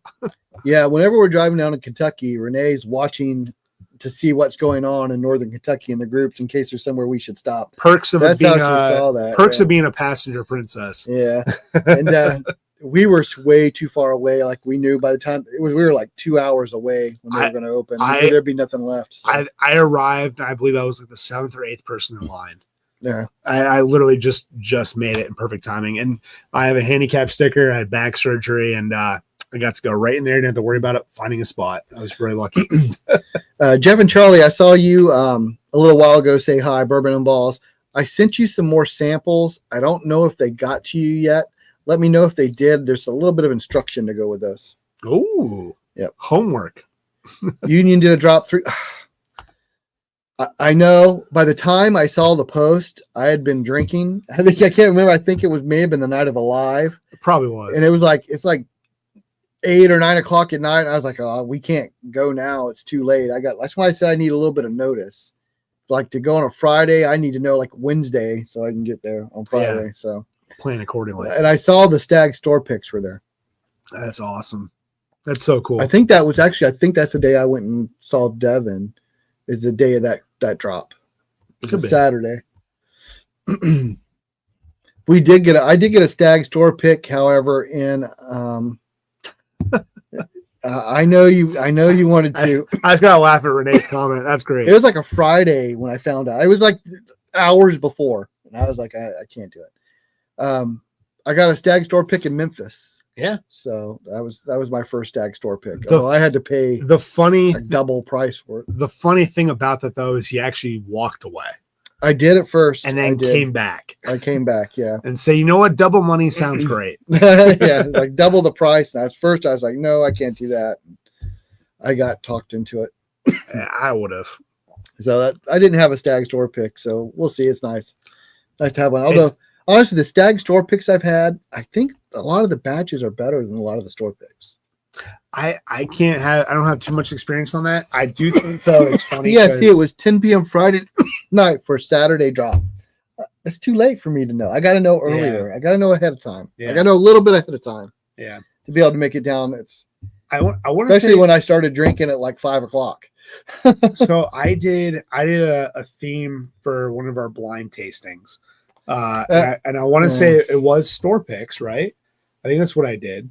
Or maybe it was Buffalo Trace, but Bryant ended up doing that was Thanksgiving. It was Thanksgiving with Paul at Paul's house. And he brought a Stag store pick. And it was the first one to go through. We're all like fuming at our eyes, we're all watering. It was hilarious. Every month everybody brings samples and we do like a sample battle in our bourbon club. Yep. And we draw random kind of like what starts. Yep. And the first thing we drew one month, what ended up being a Stag hazmat store pick. I mean, we don't know what they are at the time. And then Devin brought a hazmat, and then Paul had a hazmat. It was like, we were like Brad at Hard Truth. 9 shoots to win. We were messed up. Yeah, when your first drink of the night's like 142 and like I have glasses on, so I'm thinking there's like some kind of vapor barrier here. It did not work out. It was like just crying. They said rough. She got a Stag store pick. That's kind of true. She talked me into it. So she's the reason we have it. So she got a Stag store pick. Love it. He cursing you for something, Patrick. You did something. I don't know. I probably just called him out for being God drunk. Damn it, Patrick. All I know is Todd, you're getting old. I want to highlight that. You want to make sure you put that one up there. It had to be. It had to be. I've been old now. I think I'm past getting old. That's very old. True. Very true. Love it. But I'm definitely looking forward to the 1 year anniversary in a few weeks. That's going to be an amazing time. Yeah. Just under a month. Yep. And again, next week I'll be going on Tuesday with Live from the Patio will be my guess. Yep. And actually, because they won, Marty from Live from the Patio won that light whiskey flight. We're going to be doing that. We're going to be kind of doing that live. So that'd be pretty cool. We'll be doing the American light whiskey, the Penelope 17 year, the King 17 year, and that Stitzel-Weller 28 year, which a lot of people haven't had, which is it's incredible. Because of Todd's finding of that. Shut up, Brad. Yeah, he did. However, though, going Brad, instead of 3 sheets to the wind, we're going to start saying I'm Brad at Hard Truth. Yeah, exactly. I think it's a good use. I'm going to be using that now. I love it. Yeah. You're welcome for the content. That's great. I'm glad it's catching on, Trevor. So great job. That's funny. Great job. I was going to say that going back to the oh my god, I can't think of the name. The Canadian one. Stitzel-Weller. The Obtainium finished there you go. Stitzel-Weller barrels. Yeah, the Obtainium. I've obviously tried it here. It's absolutely incredible, and I got one down in Florida. Brought it back. Got it for like $80. Not terrible. What was your 17 year? Yours was a little bit younger, right? It was a little bit. I think it was 27. I thought it was a little younger than that. Maybe it was 17. I don't know. Matt, whenever you say anything, you'd love to do this. You'd love that. You've been invited to my house a ton of times. Yeah. You haven't tried it because you didn't come down. Yeah, exactly. Either way, though, the Obtainium, the bottle I got was purely because of you and trying it. Yeah, it's delicious. It's very underrated. And I made sure that mine was Stitzel-Weller, and it's also a birthday dump date. So it's like my birthday from this year. And then Paul was able to grab me one too, which I believe is a hazmat. So I have, the one he grabbed you the one from Shrek? Cheers. Cheers or Shrek? Cheers. Shrek didn't have it. Okay. Yeah, that one is 29 years, 162 proof. Yeah, but it's not finished in Stitzel-Weller barrels. I don't care though. Yeah, okay. It's just gonna be delicious. I'm excited. So I have 2 Obtainiums now. I'm very excited. Brad's got a video of a Jack 14 that has America in it. Okay, well, you need to send it. Yeah, send it over. Send it. Post it if you want. Yeah, we'll put a reel on there or what's-it-called. Yeah, so last weekend we went to Matt's house. Yeah. For our bourbon club meeting. I was so close. I was maybe about half hour away, but was dealing with a kid's birthday, 2 kids' birthdays, and then I had to drive to an hour away to go to graduation for a family member. So at our bourbon club meetings, whoever's hosting has to provide a fresh crack. That's the rule. It's our rule for this year. So Matt provided an Obtainium 26 year. Yeah. It was what was the proof on that, Matt? I think it was like 164, 162, yeah, something like that. It was pretty high proof. And it was good. Now, you could tell it wasn't in the Stitzel-Weller barrels. There's such a distinct profile from that Stitzel-Weller, but it was still very good.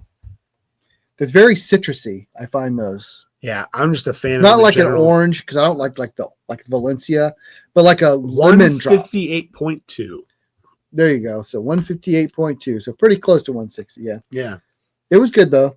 That's awesome. I tell you what, we cracked Bryant's Wild Turkey 8 year after we did the Obtainium, and I don't even remember tasting it. Like I guess I should have done 101 after 158. Yeah, a little bit of a lower proof at that point. Yeah, the palate opener at that point. That's I actually won our bourbon flight contest. Shocker. And I reclaimed the championship belt. Yeah, so I'm gonna grab that real quick. Here you go. I'm just gonna do it. I'm gonna do it. Rip it off the wall. So our bourbon club has a championship belt. Every month, whoever wins gets their picture with the belt. So I've been in the club a little over a year. Get upside down. Oh, okay. So I've been in the club a little over a year and a half, or whatever. But I won this in March. So I was very excited to see that. And then Scott, who'll be the 3rd slot on the live stream or whatever, he won in April.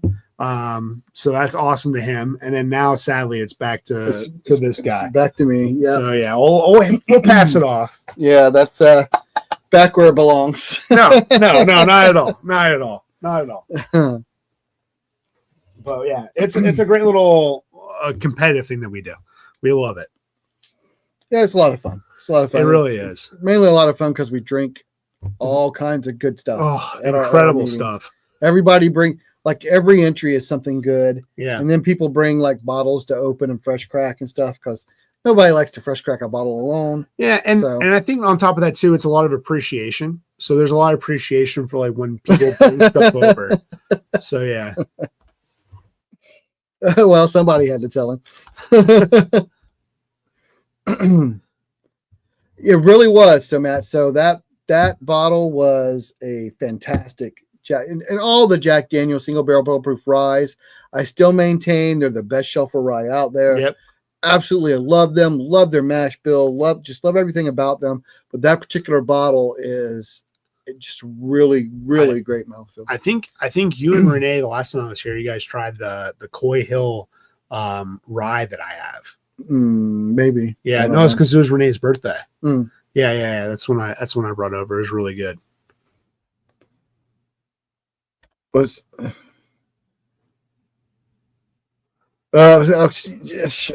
she takes all the credit. So when we found this bottle of rye, I wasn't going to get it, and she's like, "No, you should grab it." So I went and grabbed it. We actually should drink that next We can do that because you weren't there. I don't know if you've had this particular one. It was actually a store pick that we picked up, 134.3 proof. Was this the one that Renee won with?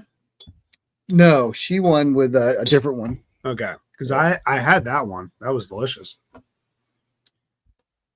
You deserve the credit. You do deserve the credit. I give you the credit. Trevor said something I want to address. Not me. He's drinking alone most nights. That's how I was, Trevor. That's why we have a bourbon club. True. I literally went to like an Akron area Facebook group and said, "Is there a bourbon club in the Akron area?" And everybody's like, "Well, certainly." There was a group of people that said, "I don't know, but if there is, let me know." I actually reached out to those people and said, "Hey, let's start our own club." Yep. And that's kind of how the whole thing got started. Is I didn't want to just drink alone, so I started reaching out to people. And that's where that all came. That's how it all got started. And it's funny too, because that's how I met Devin, and then Yep. Devin and I started talking, and we made the channel. Everything sprung from that one night where I was like, yeah, I want to drink with other people. you, Jason, Craig, Jason, Devin. Craig, and Devin. Yep, these 4 originals. And now obviously Matt's a part of that. Renee is a part of it through association. Well, sure. She's stuck with Todd, Yeah. stuck with you. That's what she deserves credit for. Yeah, exactly. Yeah, I don't know. That's why she drinks so much. And it's funny too, because like I've known based off of her antics of drinking, it was always Todd's bottles. Todd's got this, Todd's got that. Now, if you notice where she decided to grab, or where Todd decided to grab this bottle, it was from her section. It was from her shelf. So absolutely, Renee, you deserve credit. Yeah, so this was the winner, and this won against some pretty heavy hitters. So this beat a Heroes Rye, Jack Okay. Daniels. It beat a Stag Store Pick. Oh wow! It beat a Elijah Craig C923. Wow. So it was up against some heavy hitters. The C923 came in second. That's one of your favorites. That is one. It was my second. I voted for it second. I mean, I didn't know Wow. what it was. It was blind. Yeah. Yeah. So I it think- came in second. I think that's one of the coolest things about the club that we do is that we do things Man, blind. that nose is just so good. What is? Did these have the dump dates right? I didn't even Yeah. look to see what the date 23. was. No, it's right there. You passed I it up. no. I Oh, wonder okay. if it had like the barrel. I don't think it has the barrel date, just the dump date, does it? No. the but barrel what on was the that? side? Is that the warehouse right there? Yeah, it's 218, so it's not even a Coy Hill warehouse. Hmm. It was just a really good barrel. So yeah, that's how our club got started. Was just me going like, man, there's got to be some other people who want to get together and have some drinks. Yeah, and then it got to the point of like, I think the criteria to pretty much join is majority of the members have to meet you, maybe through one-offs or being a part of the invite, and then from there, just do you vibe well? Yeah. kind of go from there. all the people we invited, like we started out, it was just us for a while. Now we have 13 members. Yeah, and it was like I would invite people, like when I have it at my house, I'd invite people and they'd meet everybody in the club, and then after a while we'd say, okay, behind the scenes we'd say, do we let this guy join type thing. Yeah. So yeah. Proud to say I've got 2 members in. Yeah. Brad, Brad, got a few. have you ever been to Revival, Brad? It's fantastic. That's great. Yeah, absolutely. If you haven't been there, you need to go. Yeah. You can try some, like I love those old dusty bottles. I think whiskey was better back then. I like the International Four Roses. I've tried it there as well as at Neat, and I love it. That's one of my international bottles that I'm looking for. Well, you need to go. So I love the older whiskey, even like the basic stuff at a lower proof is better than a lot of like the higher price bottles that come out now. Yep. And I still, to my dying day, will say because the barrels they aged in was like an older wood. Yeah. I think it gave it so much more character. Yep. So like you go to Revival and you can get like a pour of just like the regular early times from the 1980s, and it's fantastic. Yeah. And like when I had that old Fitzgerald from Stitzel Weller, it's amazing. And some of the Jim Beams that was a hilarious video that I filmed, by the way. Yes, but the cool part about that is too, and we actually have had this conversation sober and drunk. It really, I think, it comes out of the wood that's being produced, or the grain doesn't have the tighter grain. Tighter Old grain wood had those tight spirals. Yep. I think it gave it a lot more character. Yep, I agree. More flavor from the bark or from the wood. It's so good. Hey, Trenton, I called you out earlier, or not called you out, but I welcomed you earlier. I said, hey, we got a new Patreon, Trenton, and here you are. And then thanks for joining us. And then my joke was, oh, don't worry, he'll see the upload tomorrow. Yeah. And he'll see like, oh my God, he shouted us out. That's so cool. Yeah, I said you joined just in time. Next week, I'm doing my monthly Patreon giveaway. And then on the 14th, in addition to the normal monthly giveaway, I'm doing a special bottle giveaway for our 1-year celebration live stream. Yep. Don't worry, guys. I already won it. Just sign up anyway. Help Todd out, but I already won. I don't know if you've ever won. I haven't. I don't think you've ever won any of the giveaways. No, and the whole reason why I joined actually was so Paul wouldn't win. Paul wouldn't win because there's only like 3 members at the time. Sorry, 2 members at the time. It was some other guy, Paul, and myself. It was the Rye guy. Rye guy and Paul were our first 2 members. And I think Rye guy won. So it's like at least Paul didn't win. I'm happy. Still worth the money. So the $10 or whatever I spend a month. Yeah, but thanks for joining. Thanks for joining us tonight, and definitely be on the lookout. Like I said, mark down the 14th. That's when our big celebration is going to be. Yep. And we're going to be giving away bottles during the live, and you do have to be present. Yep. To win those bottles. Now, since you are late, we want to know what you're drinking. So go ahead and type that in the comments. We've been through quite a few bottles. Right now, we are on a Jack Daniel's Barrel Proof Rye. That was a store pick. This is our 6th bottle. Yeah, 134.3. And it is absolutely amazing. Yeah. So I'll go through the rundown real quick just because I can. Jack 10, batch 3. Then we went with, because it's, let's back it up. This was your opener. My opener, but it was also Tennessee Whiskey Day yesterday. Today is National Craft Day, so we went with the Hard Truth. From Hard Truth, we went to the double barreled. Double barrel, yeah. That's Foundation like double thing. barrel. Then we went to the Sapsquatch by Short Barrel, which is a maple syrup barrel finish, toasted barrel finish. Delicious. Then with Ben Holliday's 6-year, which is the Rick House proof. And last but not least, so far, we did the Jack Daniel's single barrel proof rye, which is coming in at a very easy 134.3 proof. You know what? It drinks so well. It drinks like a 110. An amazing mouthfeel. Drinks like a 110. Anything like 130, not even close. No. Bourbon Nerd, Marty, thanks for joining us. So guys, if you're just now watching the live stream, you didn't see my announcement earlier. My live stream next week will be on Tuesday because Wednesday I'm leaving to head down to Kentucky because we're doing a barrel pick with CASK 529. So I'm going to have my live. Todd is. I'm so used to like talking about me and Devin. That's why I say we, because when I talk about the channel, he's been gone for like 6 months, but that's okay. It's just ingrained in me. So next Tuesday, I'm going to be doing my live stream, and Life from the Patio will be joining me. And we will be doing the light whiskey picks that they won in the duck race. Yeah. It's gonna be So super cool. yeah, so they'll be with me next Tuesday, and we'll be going over those. And I'm looking forward to that because any chance I get to drink those light whiskeys, I take because those things are great. So I'm a good. huge fan of a light whiskey. Devin wants so badly to do a barrel pick of a light whiskey. That'd be so awesome. I've got 2 Obtainiums, and I got on the way. I'm supposed to pick it up soon. The Penelope 17 year. Mhm. All because I tried yours. I'm like, okay, I need to have this. Yeah, those are great. I love them. Love the light It's whiskey. a trade set up. Haven't done it yet, but it's supposed to happen hopefully soon. Yeah. Well, that's what would you trade for it? 6 Weller Greens. So that transitions to like 3 reds, Something like right? that. Something like that. Okay, too bad. I can see it. Yeah. I also had 5 of the greens. So I only need to buy 1 more. Oh, there you go. It was worth it. It was worth it. Brad said if Sonda buys a duck, do a chargeback of your card. You know what, Brad? The funny thing is, I think that's only the second time I've seen her enter in my giveaways, and she has won both times. Wow. Yeah, she. I would quit while you're ahead. Yeah. 100% ratio right. Yeah, she's got some luck. Some people are like that. Yeah. Some people enter duck races and win like 1 out of every 2 or 3, and then there's like me, I 1 out of 10, 1 out of 12, something like that. Trevor's saying 6 green equals 2 red.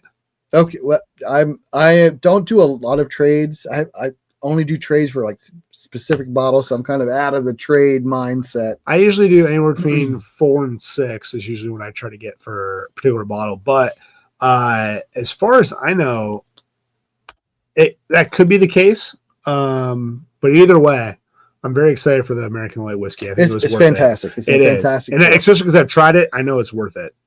So yeah, I'm very excited. And so I'm really getting into those American Light Whiskeys, and to me, it's all about the age. Yeah. Like if you get them young, it's not good. It's too much like a white dog. Yeah. But man, when those things age, they change really. It's just a really change drastically. Weird change. Yep. And they're very like kind of citrusy, and a lot of them are kind of a little bit floral. They're floral, kind of like a 4 Roses. They're just delicious in general. You normally don't win until lately.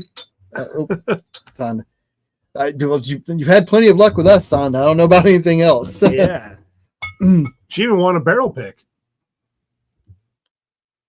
You're not allowed to stock up on your red. Your girlfriend gets mad at you. My wife made me go out and buy some red because we had traded some, and she wanted them replaced. So she's like, "We got to go. I go buy some to replace those." I need a red. That's what I need. So, yeah. So I just actually got 3 red this past week when they dropped. I haven't been around because you didn't try. I haven't been around. Well, you were in Ohio. I was not. You were this past week. Last weekend? Yeah. Was that some baseball field? You could have got up early in the morning before the baseball game. And baseball game started at 9:30. Yeah. It's different when you're dating someone with little kids. Renee got 3 red. She's correcting me though. I stayed at home. She went and got the 3 red. Hey, Renee, because I know you're watching, grab me a red. I'll pay you for it. I'll give you an extra $5. Don't get him a red. Make him get up and go. I just want 1. I don't want 10. I want to drink it. That's all I want to do. But yeah, so it's good to stock up on red if you live in Ohio just for the trade value. That's the reason we have it. Yeah. We like to have like plenty in reserve in case like when Jack 14 dropped. Yeah. It's like, well, I can get one if I really need to. Little did you know you actually ended up getting one at the distillery. But yeah. I mean, we didn't know they were going to drop on the distillery. That's we were true. down there for an event, and it just happened to, and that was our good luck. Very true. Very true. No one needs to have that many of one bottle. Yeah, like you're in Ohio, you do need that many of one bottle. Yeah, I at one point I had 19 green Weller greens. See, that's more than I have of at red once. even. I currently have 0 because I'm about to do this trade with a buddy of mine. But literally, it's at the point of like just buy green because it will be tradable. And worst case scenario, you bring it to a tailgate, you get smashed off it. It's not the end of the world. We're going to see what happens as kind of like the market shifts and they're really amping out their production in like 6 years. I guess that'd be even longer. So now Weller Green is so abundant in Ohio. It's just incredibly easy to find the green. It got off the allocated list. Yeah. Yeah. But it still trades really well. Yeah. And I thought my assumption was, man, when green comes off the allocated and it's everywhere, it's going to be not worth no more than any other bottle, but it still trades very well. So it trades well. So now I'm thinking, well, it must just be because it's here in Ohio. It's off the allocated list. Everywhere else, it's still hard to get. It's easier to get. I know in South Carolina, it like doesn't show up ever. So like I'll bring maybe a case down there, and it's like pickings, whatever store I go to. It's great. David, antiques one of your favorites. You drink them? Well, I do too. Yeah, I do too. Yeah, that's what our water bottles. My water bottles. I've got a fridge full of empty red bottles that I filled with water. These were filled when we started this chat. Remember that, or this stream, I should say. I mean, that's what I use for my water bottles now. But yeah, I've gone through a ton of red. I do drink it. I do like it. It's just it trades so well. Man, you got to get it because that's why I have some of the bottles I have. Yeah, that's my first Jack 14 came from that. That's how I got an Old Forester birthday bourbon. Yep. You know, my Stag, my Thomas H. Handy. It's because I'm able to get red because I can't get those other ones. Yeah. All right. So Trenton said, been nursing my red for a long time, or Long Tim. I can type. It's okay. Who's Long Tim? Is that like in the office joke? And everything? No, I meant long time. I know. I'm saying there's an office thing. Yeah. Anyway, done with people comparing Penelope. No, that is a bad comparison. Yeah, it is. Horrible. I also think Penelope is a much lower proof, if I'm not mistaken. It is. It's like so 90. I said in one of my videos that we were doing, we came across that. I said this people talk about this with red. No, it should be compared to Special Reserve. Yeah, and that's where you compare it. And the other part too is it is nothing like antique. With Bardstown. People were saying that because it doesn't taste anything like a 107. No. I like the Bardstown weeded, but it doesn't taste anything in the same profile as the 107. I agree. And I can't read this right now, but essentially the Weller proof, it's about $58.99 or $59.99. It's about $60. After taxes, it comes around 60. Yeah, it's around. So it's like $56.99 plus taxes 60, but it's really hard to get. So Weller Full Proof drops maybe once or twice a year. $64.99. So it's gone up like $5. Oh, okay, yeah. Maybe it has. And then on top of that too, for the allocation, I guess that is true. Buffalo Trace for sure is off, but I know for the stores near me, or near they just don't care about Weller anymore. They just want it off their shelves. Yeah. If it sells by 4 or 5, they don't care. But I want to reference the Weller Full Proof. It only drops a couple of times a year in Ohio. Yeah. So the Weller Full Proof doesn't drop like the Antique. Once, maybe twice. Yeah. A year. Weller Antique drops like every month. Yeah. We can get one or two times a month. You can find it based off your patterns of drop cycles. But the Full Proof is like once or twice a year. It's pretty rare. Yeah. To get that. Same with 12. Like the 12 will drop a couple of times a year. Yeah. CYP like once a year, single barrel like once a year. Yep. They're always like special drops. And it's funny too because that's what David just said. We're just drawing out once or twice a year. I'm filling time here, guys. Yeah. Lip Service Crew, where at in Georgia are you? My brother used to live in Savannah and he actually moved back this past Thursday. So he is now an Ohioan or back to Ohio. He's no longer. Yeah, I say he was originally an Ohioan. Yeah, but he's now. How long was he in Georgia? He's there for almost 2 years. 2 years. You're not a Georgian after. He was also in South Carolina for a while, like 5 years. You gotta be there. So I now consider myself an Ohioan. I've been here 23 years. That's true. So before that, a couple of years, you don't consider yourself that. You're going to Ohio. So when are you coming and where are you going in Ohio? And for the record, if you come to Akron, both of our basements are open because just there's also this selection and my selection as well. We'll open something just for your arrival. Yeah. Yeah. Trevor said we just had a drop in March. Yep. Yeah. So those were like the big Weller drops, and I think there'll be another one this year. And I got none of those Wellers. What did I get? I got the CYPBs. I got a couple of CYPBs. I ended up trading. I got the Eagle Rare. I got the single barrel EH Taylor, and I got Sazerac. Sazerac. I got this, and Paul or that bourbon guy also got the Sazerac too. Trevor, I think they'll drop one more time. They probably this year. So they dropped once. I think they'll drop again in fall or single barrel Saturday. fall, even not even thinking about Saturday, they seem to like to have that one extra drop in December a lot of times. Yeah, they can't, or it could be the lottery pick. Yeah. So I think they'll drop one more time this year at some point.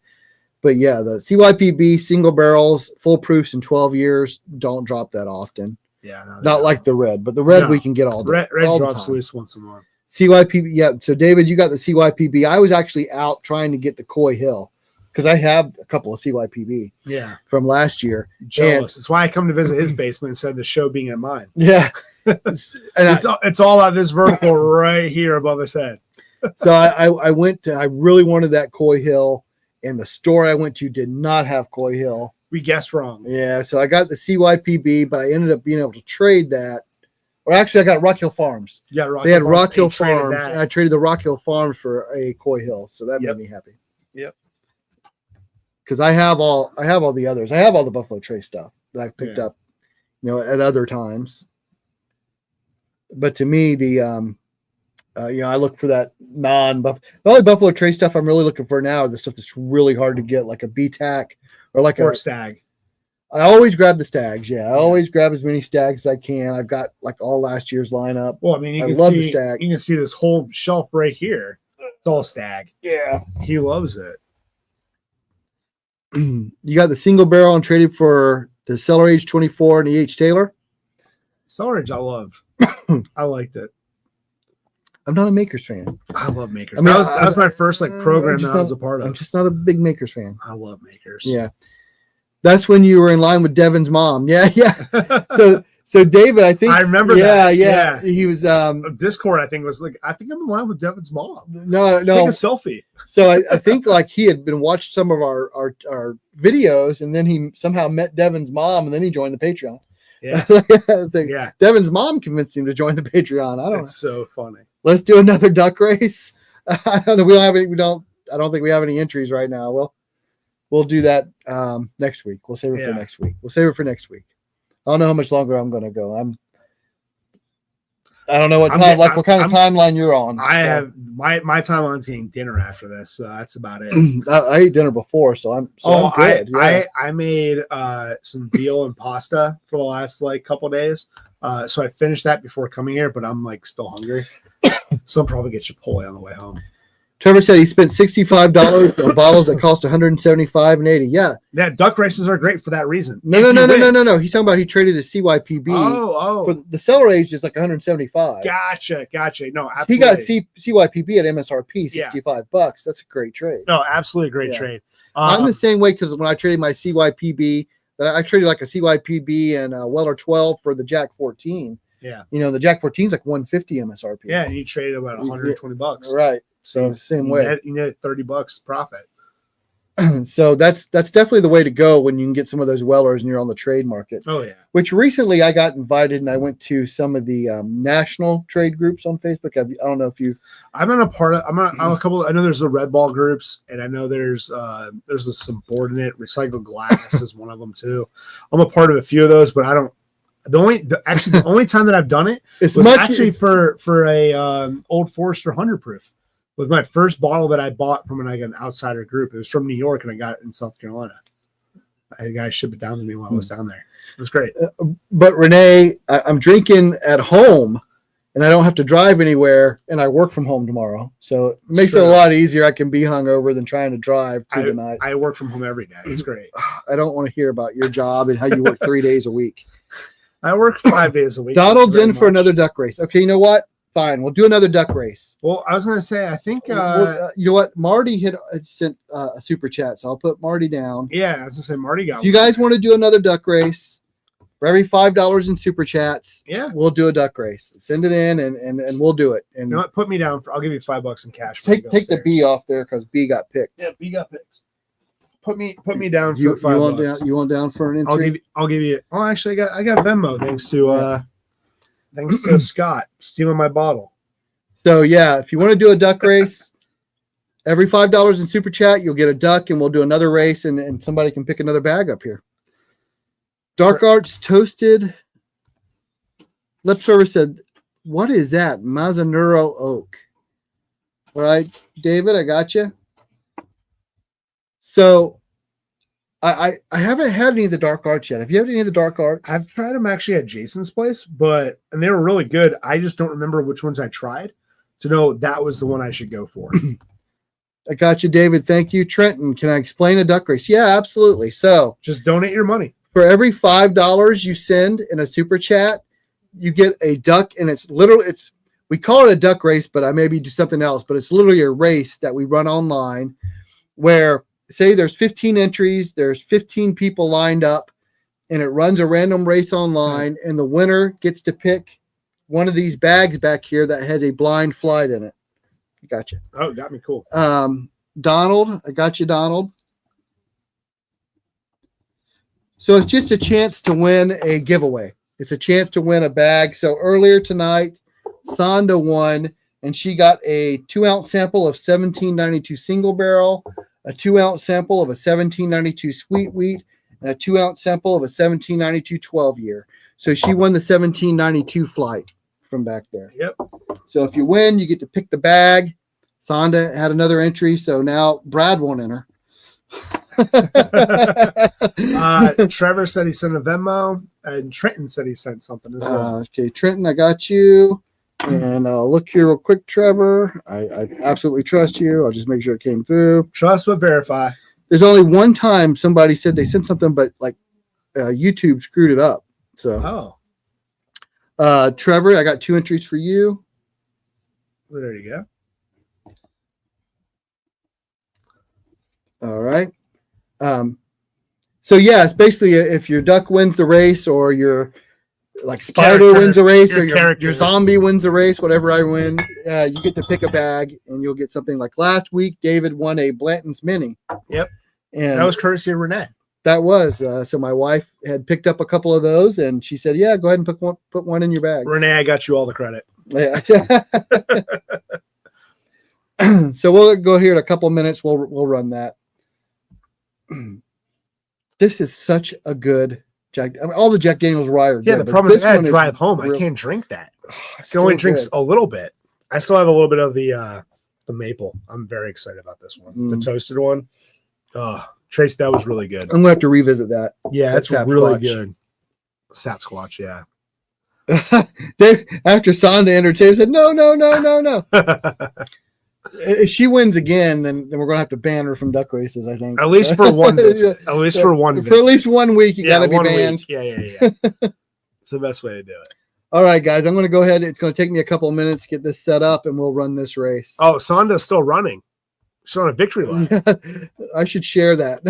Share too late. I already moved off. I should have. All right, here, let's see the options we got. Do we want to run a monster race? Do we want to run a this is what we're running. Yeah. Don't say what it is out loud. We're going to run this one. We're going to run this one.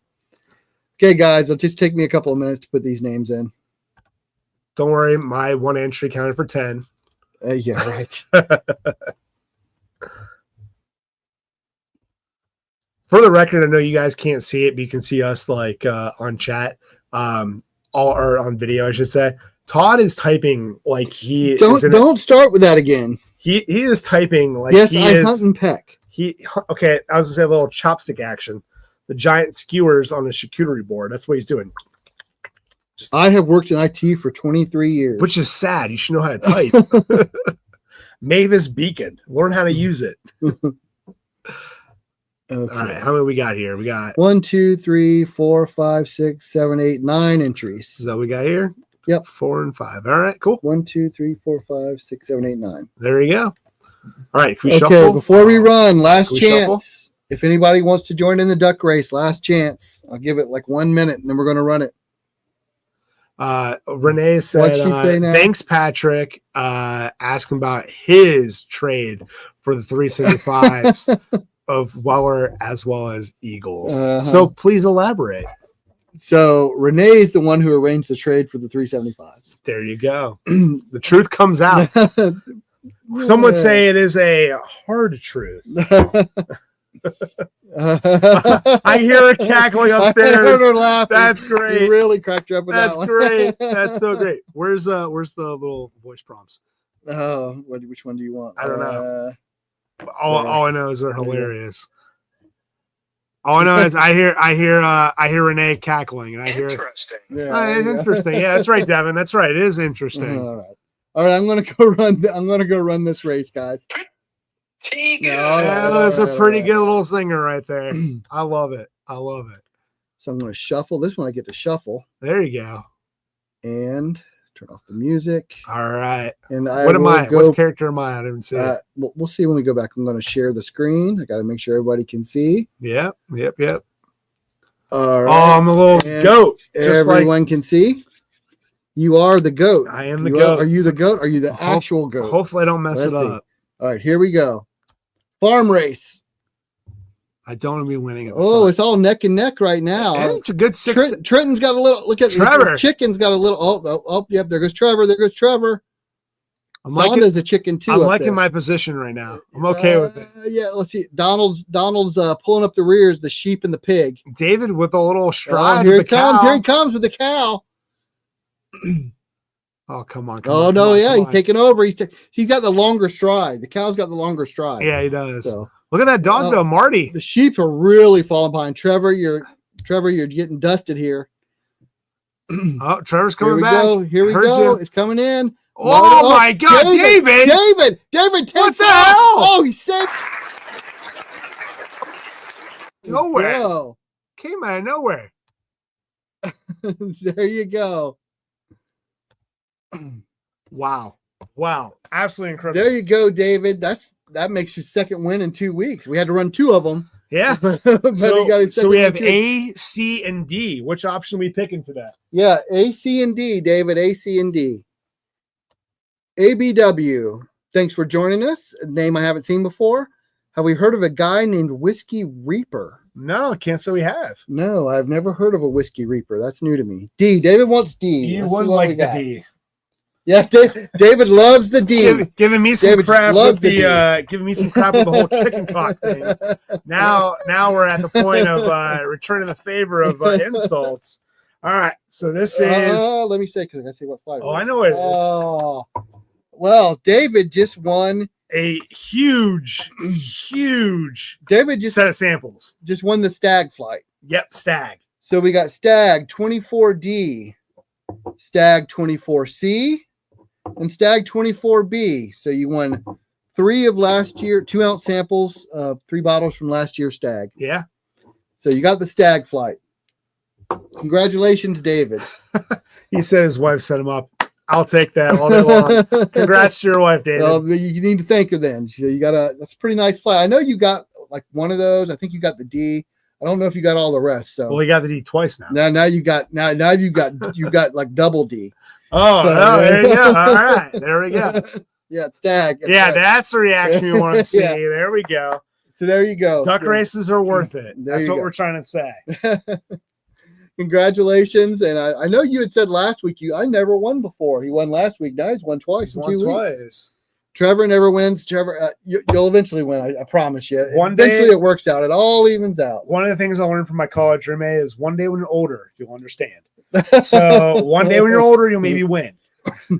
It's like, have you ever watched Seinfeld? It all evens out. It all evens It out. all evens out. And Eventually you'll win. And it's all funny evens out. too, because like for me, I want to win the lottery so bad.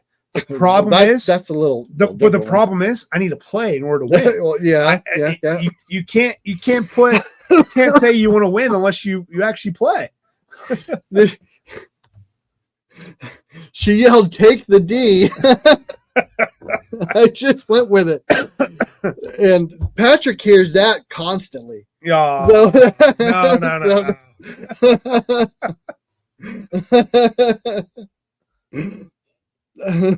Who, me? What? Oh, yeah, you won the lottery. You won the Yeah, I did. King of I did. Kentucky. Yeah. I've actually won it twice. Yeah. I won 2 years ago or 3 years ago. Sonda almost took the D. Yeah. Sonda said she almost took the D.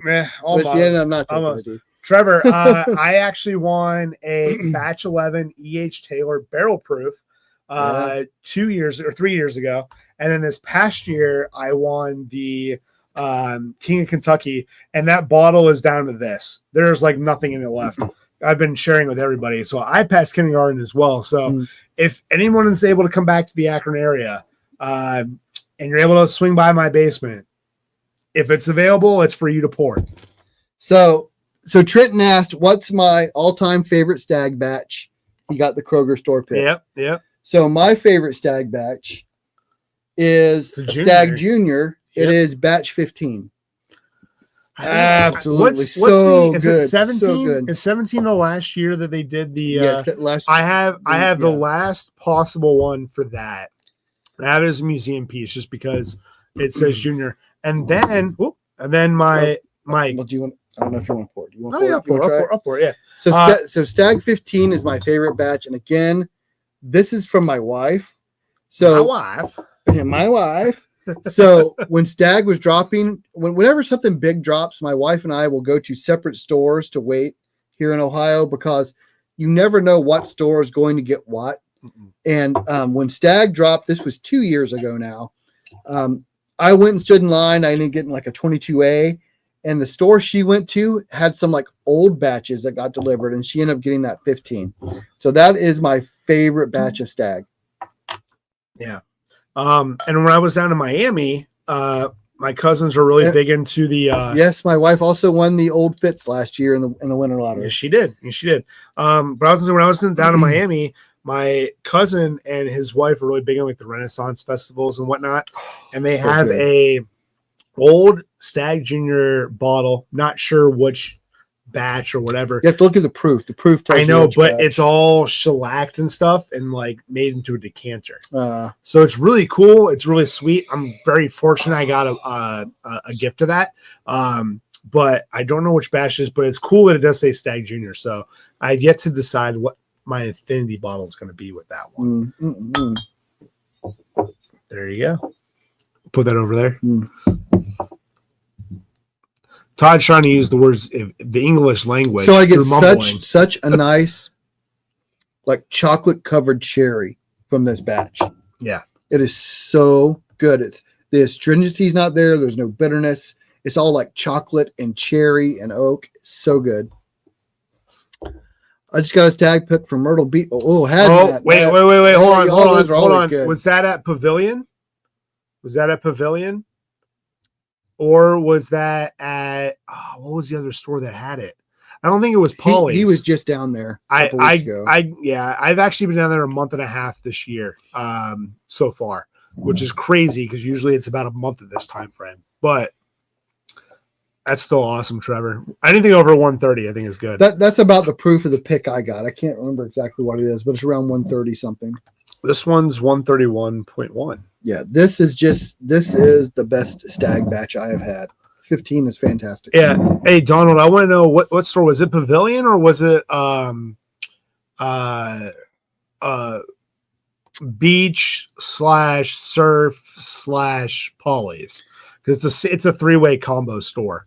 I'm very familiar with the Myrtle Beach area. I've actually branched out for this channel to be people down there to join, and they actually bought a few of the bottles from New Riff, and they're going to buy for the Blue Note pick. So it's pretty cool.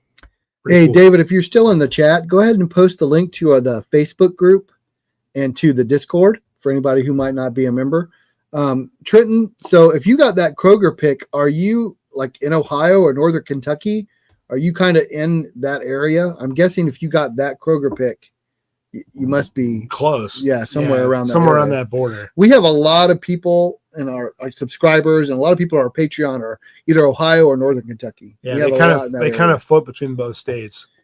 That's one of the reasons, like when I do our barrel picks, that I try to pick stuff that's not readily available in those areas. Like we have that Blue Note pick coming. You don't see a lot of Blue Note picks. You don't see any in Ohio. Ohio's never done one. The only thing they got is Crossroads. It's not. He's by Liquor Palette. Yeah. So he's in Louisville. So you don't in Ohio. We haven't had any of the Blue Note uncut unfiltered picks, and you don't see them a lot in Kentucky. That's why I wanted to go do one. Yeah. In Ohio, we haven't had any of the Hard Truth Sweet Mash Rye picks. They've never done one. So that's why I did one. Yeah. So I'm trying to kind of do those bottles we don't see a lot around here because I have a lot of people who are in Ohio and Northern Kentucky. Yep. Yeah, Liquor Palette. So the guy at Liquor Palette's really nice, and their store picks are really well priced. I mean, to have like Old Forester barrel proof at a floor 8 that's under $90, that's a great price. Their blue label was like right around $60, or their black label was right around $60, which is a great price. But they're like Buffalo Trace, their allocated stuff, they way overpriced is the problem. Yeah. So when I go there, I'm looking to see what kind of store pick have they done. And there's some other places I do that too. It's like they'll price their store picks well, but you're not getting an allocated bottle from them. I also feel like when it comes to the bourbon journey, it's like tasting to see what you like. It's maybe going through the creative process of building your own infinity blend, or trying certain allocations, or getting something super limited release. And then it kind of gets to the point where like, I just don't care about any of that. I just want to do the picks. If someone picked this, it's probably going to be good. And it's more reasonable from a price standpoint than the limited releases. And you're going to get a much better value from your price to taste. So it's awesome. That's kind of where I'm at. I don't know. They're making fun of the way I say Louisville. It's Louisville. Louisville. I don't know. You're an idiot. No, listen. The people we have a town not far from us down south spelled exactly the same. Yep. And they pronounce it how? Louisville. Yeah. So it's true, but we're not in this area is in Kentucky. It's Louisville. Louisville. I don't know. That's how it's pronounced. Yeah. Louisville. I got a lecture the first time I was there. It's Louisville. L-Town. I don't know. Yeah. Elville. Yeah, Elville. But yeah, so Liquor Palette. Yeah, there we go. Surf. So surf. There you go. So all right, hold on. Sorry, back it up. Surf Beverage in Garden City. So it's Myrtle Beach. Oh. So surf. Oh my God, why can't I think of the other location? Oh, Beach, Surf, and Polly's are a 3-way store conglomerate that got bought out in September or October of last year, and all of their prices drastically changed. It's now a museum. Remember when I sent over that 20-year Michter's? Yeah. I asked somebody like, hey, could you give a discount? Someone's going to like pay cash. And they said no. And they said, no, we'll actually increase the price because you're an asshole. So I was like, sorry, Devin, I tried. But yeah, no, everything has drastically changed that area. And all of those like connections that I had are pretty much no longer in existence. I've been to Myrtle Beach like 3 times, but each time was when my daughter was playing travel softball. And we went for like softball, like a world. Yeah. It was like they had like a world, or not world, but national championship for some organization. No, so the only time I've been there has been for softball. Yeah, no, that whole area is really fun. I know there's some people that listen to the channel, as well as just be a part of like the picks. They just want the bottles. They're pretty awesome about that. But the main point is I go down a lot. I'm actually going down in July again, so should be fun. Okay. Can't wait. Trevor, welcome Trenton from another Northern Kentucky, Cincinnati member. So we do have quite a few people from that area who look at the channel and watch our videos and stuff like that. And that's why I talked about, you guys should talk about maybe doing your own little meetup. Yeah, you should. And if let me know if you do, and I try to make that trip down there. Yeah. On a random Saturday, I'd be down to do that too. Yeah, I'm all about like the community trying to get together and meet each other and stuff. Yep. I mean, the first time that we did a pick, we went to New Rift, and we went to a hotel. New Rift. What did I say? It's not a rift. Yeah, it's sorry. Riff. I'm thinking of the guitar thing. What we did. Yeah. Guitar's riff. Yeah. Rift is a. So anyway, we met up there after our barrel pick. I'll excuse the distillery name at this point. But anyway, we went over and took over a hotel lobby, and it was a just completely 9 sheets to the wind. Brad, and Brad, thanks for volunteering. Yeah, exactly. I know where he's at. He's got a lot of cats.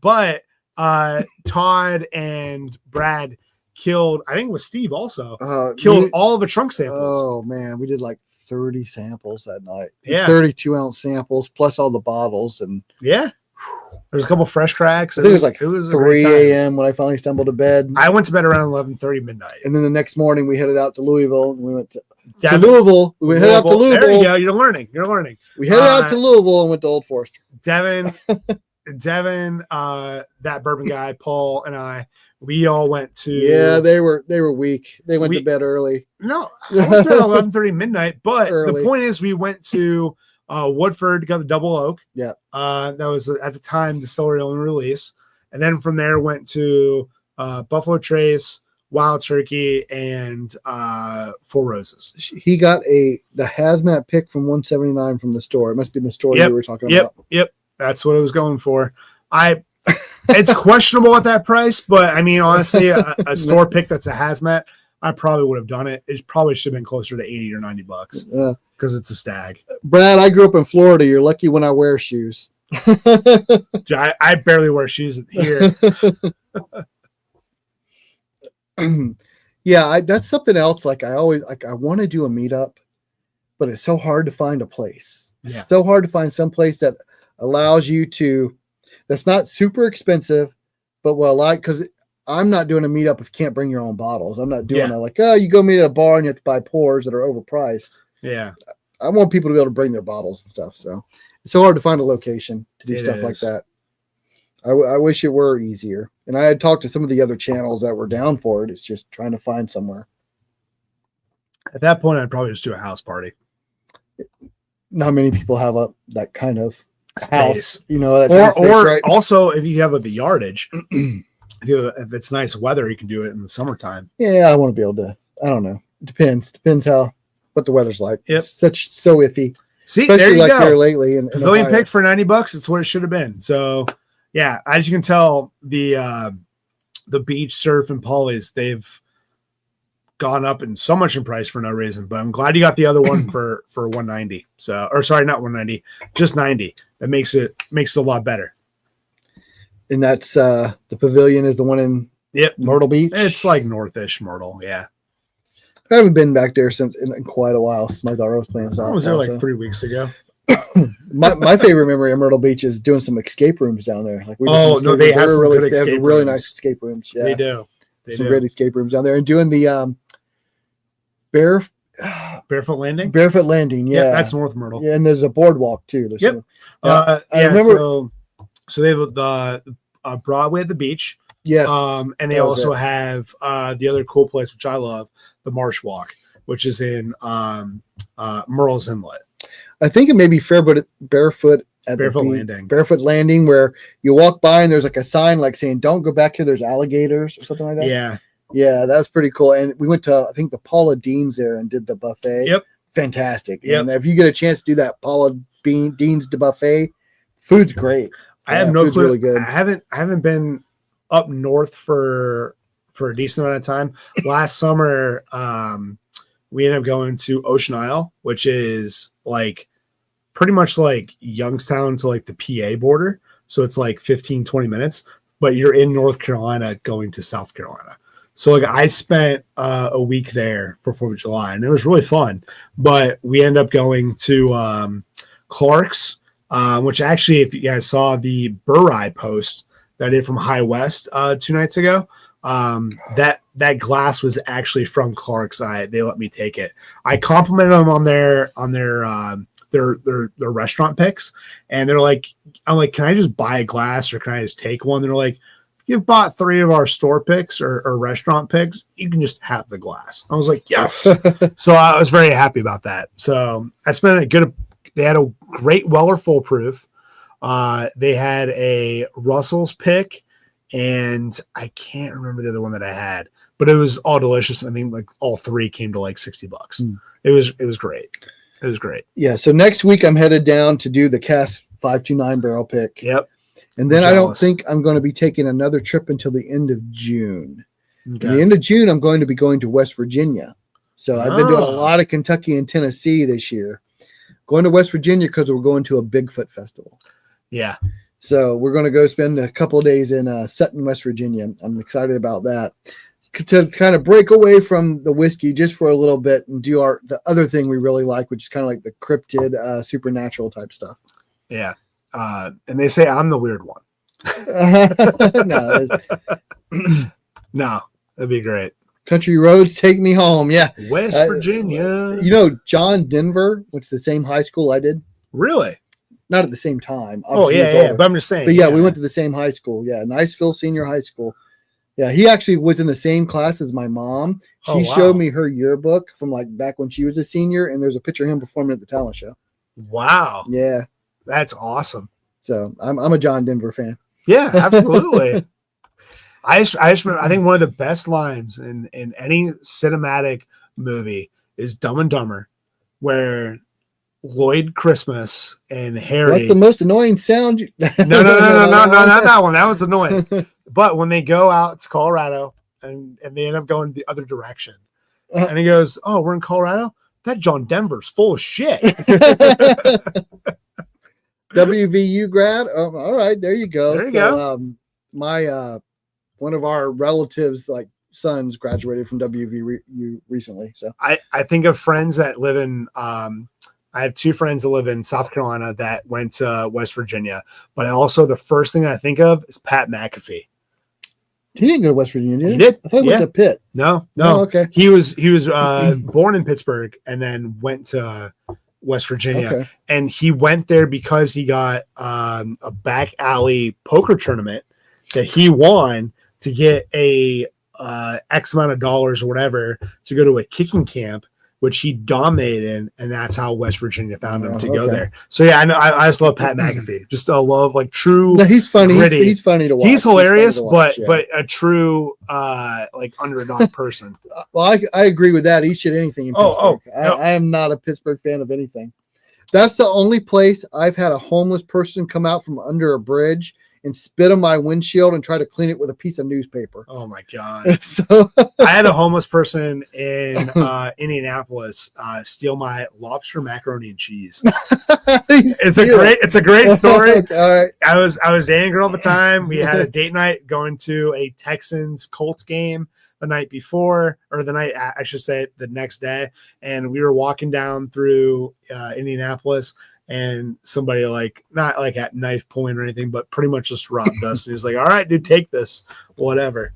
So it was funny.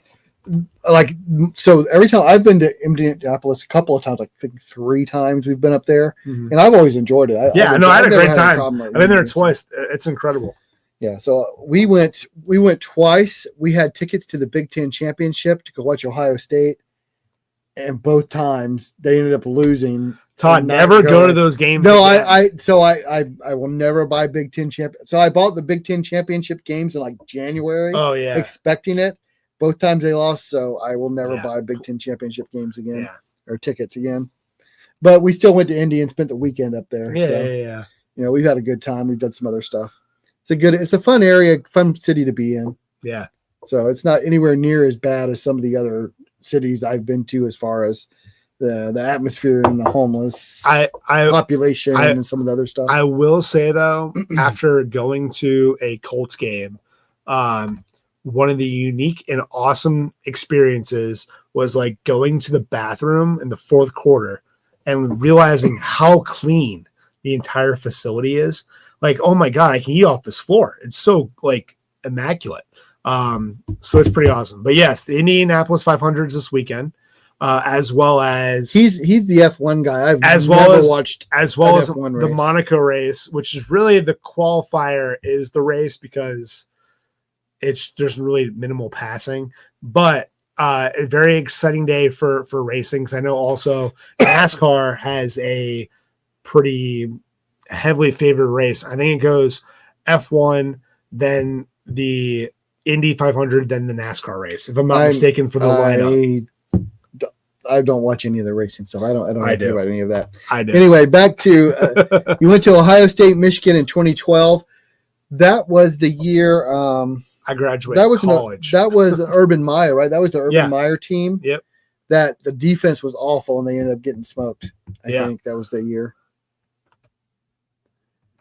David, we are both brownies over here. I feel sorry for you, David. I'm sorry you have spent that many years spending money on the Browns. However, I will say though, if you ever are up there for a game, let me know. Our friend Bryant is also a season ticket holder. He has some crazy tailgates. And up I've there, been a part of 3 of those. One of them I left during halftime, and I made it home before the drunkenness hit me. And thank God I did, because I got out of the car. I was like, He told us last week, and you like threw up in the stands or something, right? You like threw up in the. I don't remember that at the stadium. But you like threw up before halftime and had to leave. Man, I don't remember that, but I know that I went for the Browns Steelers game, and that was the game where it was the whole whiteout, and it was an incredible experience. So one of my good friends from high school, and we had an excellent time, and I'm so glad that we won. This is probably one of the last games that the Browns Steelers will play underneath crazy snow weather before we go to this whole dome experience. Yeah, I'm very excited to see that I saw that and we beat them. So David, I know I've been talking to Brian. He's supposed to take me we're supposed to go to a game this year, but you'll meet him when you come for like our 1 year, because he's going to be here. So I can't wait. Yeah, he's not going to be on the live, but he will be here at the house. So yeah. You'll get to meet him. You have to talk to him about your Browns tickets. Yep. And then Trevor, you're absolutely right. Monaco in the morning. I think the race starts at like 9 or 10 a.m. Then obviously Indy, and then the Coca-Cola 600, which I think the Coca-Cola is in I want to say it's North Carolina, not Georgia. I could be wrong. Yeah, I have no idea. But yeah, when I hear Monaco, I just think of casinos. No, I'm just so I don't think I'd be watching a race. If I'm in Monaco, I'm going to gamble. So I went to Monaco. And I went to the casino when I was there, and I lost $250 within 15 minutes because I was like pretty much the blinds at that point. But I did terrible. But the cool thing is, it was the same table that I lost at that Daniel Craig. Yeah, I was right. North Carolina. There you go. Anyway, so the cool thing is, though, even though I lost that particular table, that was the same table that Daniel Craig, as well as Sean Connery, gambled during their James Bond movies, because that's where they did the filming. So I was like, it's a really cool experience. So I felt really cool about that. All right. Now that Todd's gone and he's going to the bathroom, you are all my little minions. I love it. But yeah, still have 13 people viewing, so that's pretty awesome. All right, so we've obviously gone through six pours. What is everybody drinking right now? Hopefully you guys are still at it.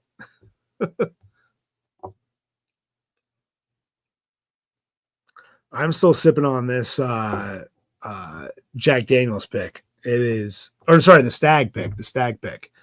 So it's 7 now. We're up to 7. Of course. What kind of beer? Meatball subs. Oh my God. All right, Brad, what kind of beer are you drinking? I feel like that's just a cop out. And then Trevor, what kind of, do you get like a homemade meatball sub, or is it from Subway? What's going on there? I'm a big meatball guy. I love it. I'm Italian.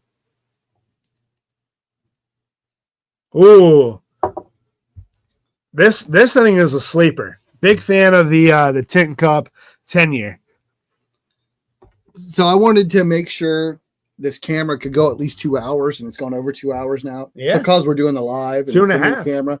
So I'm very happy. I'm glad Paul recommended it. He was right. It works. And there we go. Paul's not in the shit house. Yeah, he is not in the shit house. But I think we should go ahead. It's been a long live. Ooh, we should give this a try. So this is the Short Barrel Founders Reserve, and it is 146 proof. And it does say hazmat. No, it says fire in the hole. Oh God. So 146 proof. You better be careful. Tomorrow might be fire out of the hole. Oh. So you got oh damn. This is our eighth pour tonight. Or my 8th pour. You're 7th. No, you had one earlier. Yeah, I had one before you got here. Why would you screw the top on? I don't know. Just out of habit. Oh God. So yes, he loves the tin cup. He loves the So you've got the 10, like the 15. No, it's 14. 14. I have I think batch 1 or batch 2 of the 14 year. I got it for $50 in Florida, in Sarasota. It actually wasn't bad. No, it's Yeah, not it bad. actually wasn't It's bad. a low proofer, but it is good. I think it's so flavorful. David, I really want to get that bottle. I need to get one of those wheats. What's Which kosher wheat? The Buffalo Trace kosher I wheat. have one of those. I've got the kosher rye. You liked it when I did the I know, blind. but I don't have a bottle. I need to get a bottle. I got mine in South Carolina for I think like $50 or $60. I think now what's the price on them now? Are they closer to like that 50 or 60 range? I want to say I got mine for like 55. It was also like 3 years ago. Is this MGP, Trevor? It doesn't say. It doesn't give an age statement. It doesn't say where it's from. And I know Short Barrel actually sources from like 5 different distilleries. They grab barrels from multiple distilleries. And so I can't say for sure if this is MGP or not. It doesn't say distilled in Indiana. So I don't know. There you go. Perfect. Great price, I know it David. is dark. I mean, look how dark that is. That is dark as shit. Yeah, Tin Cup I think is very underrated. The 10 years like $42, $43 where you add tax, it's roughly 50. And then the 14 year that I got like at a cheaper rate than what it should be, but the 14 year was really good. I liked them both. I guess Trevor was talking about the Tin Cup. Okay, the Tin Cup is MGP. Yeah. I thought you were talking about the Short Barrel. Tin Cup is MGP that is bottled and aged or whatever in Colorado based off of Stranahan's. Which if you've ever been to Stranahan's in Colorado, Stranahan's is single malt. They have single malts, but they also MGP source their stuff. So they also under their label they have Tin Cup. That's their brand. That's one of their brands. Really? Yep. The reason why I know this is I went there for the tour. Okay. It's on a work trip. David said the Buffalo Trace kosher wheat is $50.90. There you go. Yeah, I would definitely $51. if I'm gonna see if I can get one this weekend. I'm gonna try to get it. Yeah, I think I got mine for about 55, and I got it in South Carolina, which is still not bad. Yeah, that's right around MSRP. $4 or $5. That's fine. Yeah, $4 or $5 extra is not too bad. And Tracy's gone, but if she were watching this, thank you, Tracy, for this bottle. I don't know what this cost. I know she got it from the distillery. Yeah. And she gave it to me. She said, "Here, take this and give it a try." So this is awesome. So I have no idea what it cost. Friends and Family Bunker Batch. Yeah.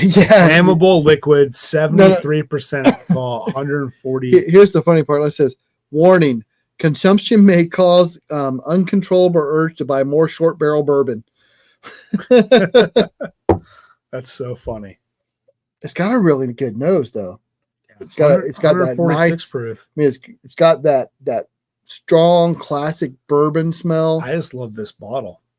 It comes in the shape of a barrel. Well, it's kind of like the Elijah Craig grenades. Yeah, it's basically the same shape. That's actually one of those bottles I really want, just because I want a grenade. You don't have one? I don't have one. Really? I also never been to Heaven Hill, so every time that like a bottle has been presented, it's like, oh, I got the other bottle instead, which is usually the better drop. Yeah. Here, take one. We'll figure out a trade later. Yeah, there you go, guys. I just got a 125 Elijah Craig. I didn't even have to go to Heaven Hill like Devin. Yeah. If you were like Devin and you went to Heaven Hill, you wouldn't have got one. It's true, yeah. Because he's never gotten anything. I've never seen somebody strike out more at one place than Devin at Heaven Hill. It's hilarious. And we've been there maybe like 5 times together. And every time I've been with him, we struck out except one, where the only thing they gave out was Bernheim, which nobody wants. Yeah. So. What is jingling over there? Oh. I think it's the little medallions. I think the bottles are touching. All right. Anyway, short barrel, 146 hazmat. That's got a great nose. It has a little bit of proof to it. It's got a nice sweet bourbon, like that kind of classic bourbon nose. It does. And for 146 proof, it doesn't have like a lot of the ethanol to burn. I would say it tastes more around the lines of 125.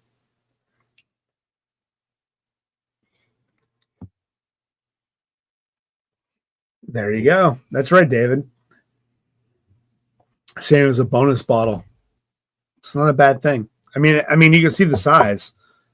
How what's the Wow, that's got a great mouthfeel. Oh yeah, oh, that's so good. There's a little honey taste to it.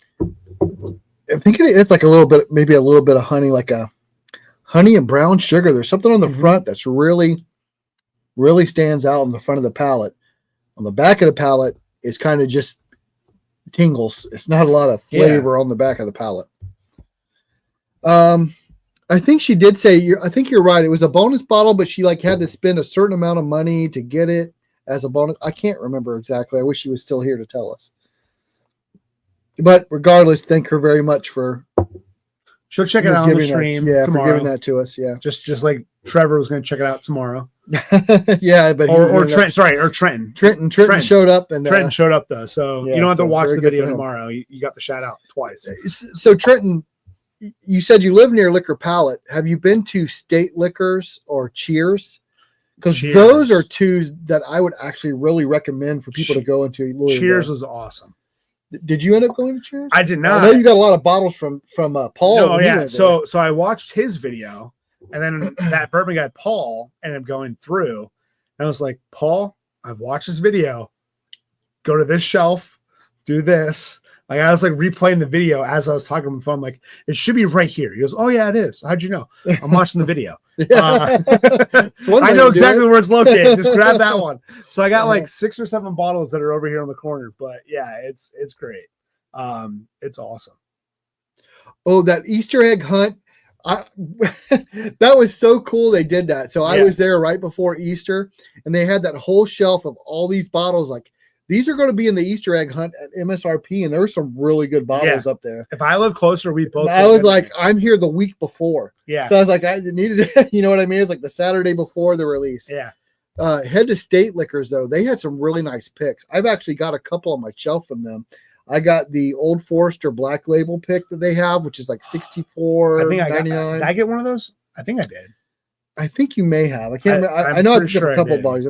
It was pretty good though, but that's a decent price. I have all these friends mulling for me. Where am I getting all these bottles from? But they had a Knob Creek cask strength, so it's the new single barrel, which isn't released at 120. It's released at cask strength at 126, and that bottle is freaking amazing. Their Knob Creek cask strength is an amazing pick. I passed on that, and then when Paul went, I bought it. Yeah, I was like, I'm an idiot. I should not have passed on that. Yeah, I mean, it is just so good. And at 126 proof, and it's drinking like 115.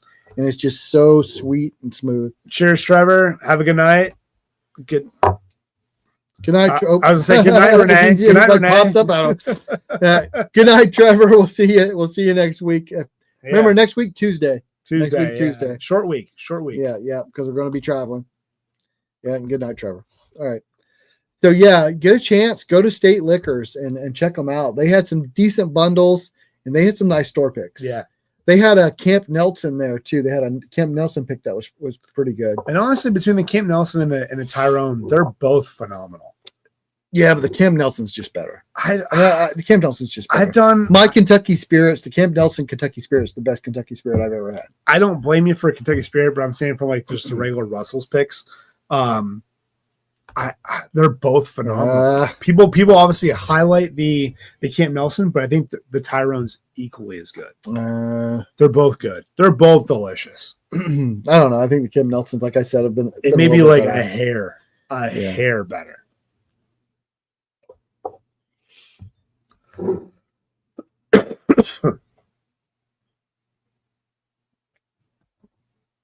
A BH Rickhouse. BH. What's not coming to me? I don't know. Burnout? No, that's not burnout. What's BH? Holiday. Oh, okay. Ben Holiday. Okay. There we go. Our wheels were not spinning there. Yeah. Or Trenton. Sorry. Not spinning. That's what happens when you drink hazmat. Yeah. So I'm guessing it's the soft red wheat then, because I don't think I've ever seen the Rickhouse straight bourbon in Kentucky. No. And the Rickhouse straight bourbon is better than the soft red wheat. I'm telling you right now. I mean, I've got both. The soft red wheat's good, but man, that Rickhouse or like the 1856, I think they call it now, is fantastic. Yeah. I never claim to be an expert. I claim to be a guy who drinks a shitload of whiskey. Yeah, we both do. We both do. I still think this is the best one too. Burger Hut. Burger Hut. I want the Burger Hut Rickhouse, please. Can I take your order? Who loves orange soda? Kale loves orange soda. Welcome to Good Burger, home of the Good Burger.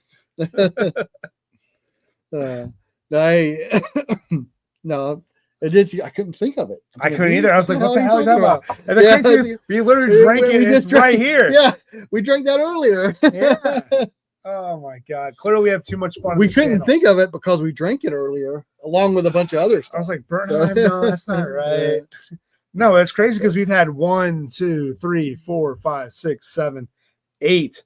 8 bottles so far. 8 pours. There you go. So yeah, we're doing pretty well this stream. We'll see. We'll go to 9. We'll end it at 9. All right. So you guys got your 18 or 17 and a half minute warning. Yeah. So anybody who wants to stick around that long, you're welcome. Hey, the fact we have 15 people right now, yeah, I'm absolutely amazed because I know other people are running or getting ready to run right now. Yeah, we usually do like an hour and a half. So. Bourbon Baller Lee, cheers. What are you drinking? Cheers. Now, we are on our, 9th pour? 8th pour. 8th pour of Short Barrel Founders Reserve, the Hazmat. And this is like the third, at least the third pour over 130 proof. Yeah, because there's this one. And there's this one. And next bottle pick sticker, the Burger Hut. I like that. You know what? I'll do it. You know what? Don't tempt me with a good time. You know what would be awesome if it was if we had like a little store or like a picture of a store where it's like a Pizza Hut, but instead of a Pizza Hut, because they have that infamous red roof, and it just became like a Burger Hut. A Burger Hut. Because you just honestly, when I hear Hut, I think of one a tiki roof, and then the second one I think of Pizza Hut. So I think that'd be hilarious. Yeah, Burger Hut sticker. We might have to work something up on that. Yeah. I don't know if I'm going to do a sticker for the Hard Truth bottle because their bottle's so weird shaped. Like on the back, it's got the bubble letters. Yeah. So I don't know if I'll do one for that, but I do have the sticker for the Blue Note. Yeah, I'm excited about that. I haven't seen it yet. So no, I think Renee and Devin are the only people besides me, I think, who have seen it. If I'm lucky, my fingers are crossed. After the stream, I'll see it. You manage a liquor store, just leaving work. You'll pour something when you get home. Well, all right, sounds good. Bourbon Hut. There you go. Bourbon Hut. Burger and bourbon. Yeah, I like to have bourbon when I'm drinking a burger. Honestly, too, like I know for maybe a Hard Truth, I know it's a little genius. The smartest thing you've ever said in your life, Brad. Yeah, and this guy who drinks beer on a bourbon chat. Just saying. I know it may be a little bit of a push, but I mean, there's still a little bit of space here. You know what? There is. I didn't think about that. So I mean, maybe you can get one there. To measure, that'd be a really small tater sticker, though. Yeah, I think it'd be worth it. I don't know though. if you can get much graphics on that. But I mean, what? I know also this is where they put the sticker for, like it says Whiskey Sippers Pick. They put like a gold label sticker here. Okay. So that's already that area is already taken up. David, why don't you go ahead and post just for fun the Facebook group link and the Discord and Patreon. Just post the links up there in case anybody's watching who isn't a member and wants to join. Yeah. What I was going to say related to that Burger Hut or the Bourbon Hut. Bourbon Hut. I think it fit right there. A little pavilion type thing. A little like instead of the golden arches, the golden bee. Yeah. but the other part of that too is like when this is going to be released, it's going to be August. That's still it's August. That's still like burgers and dog season. Yeah, I guess so. It's still summertime, ending the summer. Trenton, what did we say was happening on the 14th? Wanted to ask before I head out. Yes. So on great question. On June 14th, we are doing our 1-year celebration live stream. It'll our 1-year kind of anniversary is June 10th. So on the 14th, that Saturday, I'm doing a live stream. It's going to be 2 hours long. I'm going to be doing giveaways to people who are in the live. Every half hour, there'll be a giveaway. There'll also be a duck race every half hour. And there's going to be a Patreon giveaway.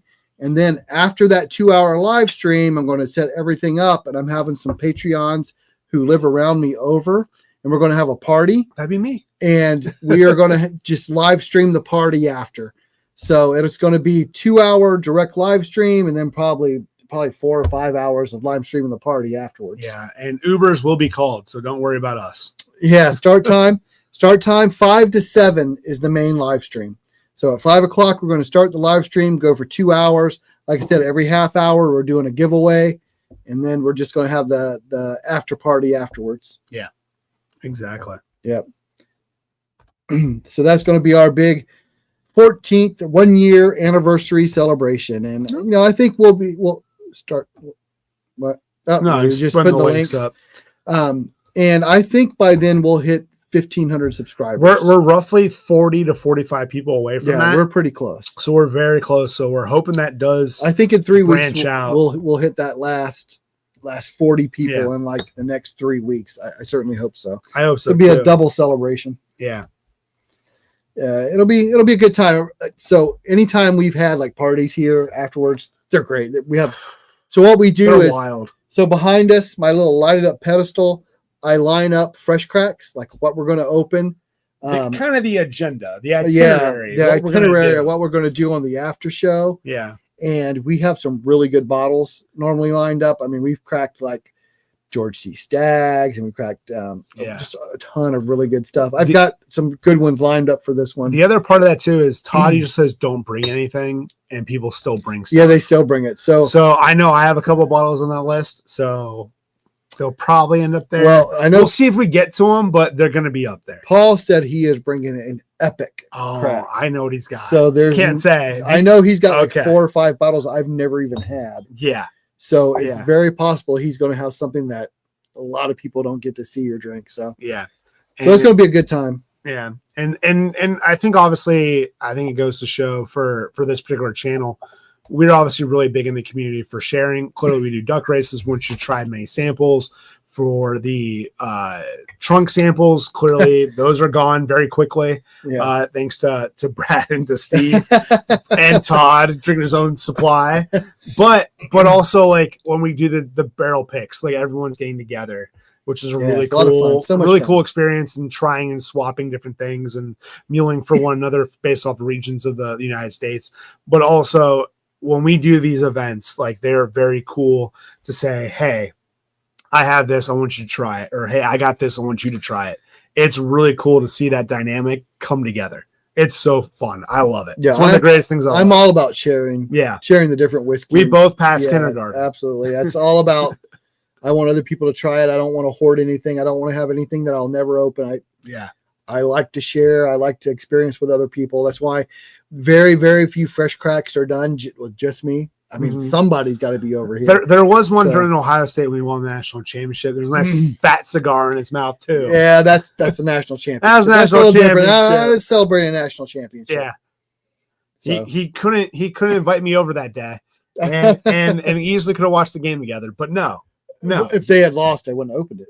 That's true too. Yeah, that's true too. You never know. You never know. But that's a special occasion. Yeah, I love it. But thank you, David, very much. Wish I was closer to being there in person. Thanks, y'all. Looking forward to it and getting to know y'all better. Cheers. Trenton, again, thank you so much. Make sure you check out the Discord and the Patreon, because I post stuff there. Facebook, I post stuff all over outside of YouTube. I mean, YouTube is where we do our lives, it's where we post the videos, but I do a lot of interaction in chat and just posting photos and stuff and all the other socials. Yeah. So, those are all, the only thing that costs anything to join is Patreon. Yep. And everything else is just, you can go join and follow along. And we love the interaction. We love for people to talk and get together. I'm really hoping that we can get some of our people who watch the channel to get together outside of us and start doing something and maybe invite us in. Yeah. Because if somebody else can set something up and invite me over to drink whiskey, I love to drink. Yeah. No, trust me, we know that's why we started this channel. Yeah.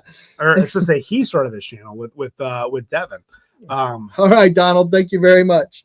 Appreciate it. Thank you for your support. Yeah, absolutely. Thank you for participating. I'm glad to know that we have another person who's in the Myrtle Beach area fairly often to get. I think, and Donald should have got his shirt by now. He should have his shirt and his blank, because he's been a Patreon for a while. I think welcome to the club. Welcome to the club. And for the record, the color shirt that you got, not to ruin the surprise, but it's all because of Paul. It's all because of Paul. So Paul was the first Patreon to get a shirt, and he picked the color. So now I give all the Patreons the same color shirt. Exactly. Yeah. So if you want a different one, obviously you can do that. But yeah. But the one that we all got is the same color because of Paul, and I love that idea. It's super cool. Yeah, super cool. And the Glens go to, and Trenton is one of the levels that will get a Glen after X amount of months. So nice. He will get a Glen as well. Which I'm drinking out of right now. I was going to say, I think one of the coolest things, Trenton, is that once you hit the level you're at, obviously it's cool to see your name when it comes across the screen. So I know that there is an intro video for these streams that's being updated constantly, but also at the end of every single video that is done, those patrons get shouted out. I think that's one of the coolest things. So it's nice to see your name across there, but also it goes based off the longevity of how long you've been a member. So it'll be on towards the bottom, but I'm glad you're on the page though. And Renee, I think I might do that. I mean, originally we said, hey, after a certain amount of months, you get a t-shirt, and it wasn't like every year, but I think we'll do that. Like we'll start in 2026. If you're still a Patreon, we'll do another t-shirt. We'll do a different color. Oh, that'd be cool. Yeah, that's pretty cool. We'll get a third shirt. A third one. Yeah, I have the orange one. Oh, that's right. I love the orange. But you ordered that one separate. I did because I did before I was, because it looked like the Browns. It does. I got it purely because of the Browns. Like, I can wear it to a Browns tailgate. Browns orange. Yeah, I'm drinking. Yeah. David said the hoodies are super nice.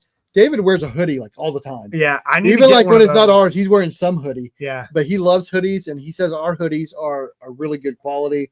I don't have a hoodie because I don't wear them. I don't like hoodies. I love hoodies. But I wear he says ours is really nice.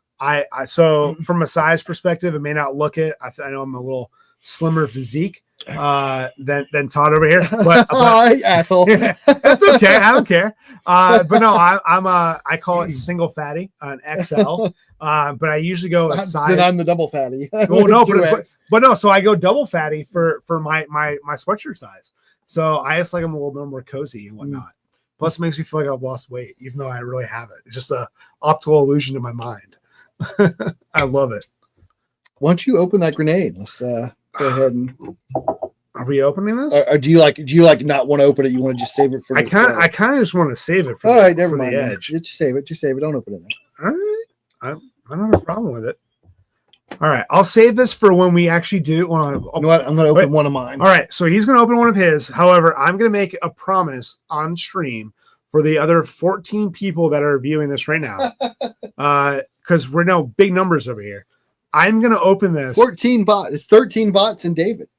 Yeah, I'm one of those bots too. Yeah. However, I will open this when Todd decides to do a live stream at my house. A live stream at your house? Yeah. Okay. Oh, I think we can do it. I think it's possible. No, we absolutely can. Yeah. You're only like 6-7 minutes away, so it's not that big of a deal. It's like 10, but yeah, I think so. So I will do this as probably not our fresh crack because it's 125. So you know what? I have 4 of these. I gave you one. Yeah. This is the first one I've ever opened. I've never actually tried one. I've been asking for these for like a year from you. And you're like, oh, now I'll give it to you because we're on camera. Or maybe you asked him for one. Yeah, I was like, hey, can I get one of those? You talking about it? Whenever you said, hey, I was like, you said no. And I was like, okay, I won't bring it up again. This Cheers, Whiskey Uncensored. Now that sounds interesting. Yeah. Whiskey Uncensored, absolutely. How many labels are blurred?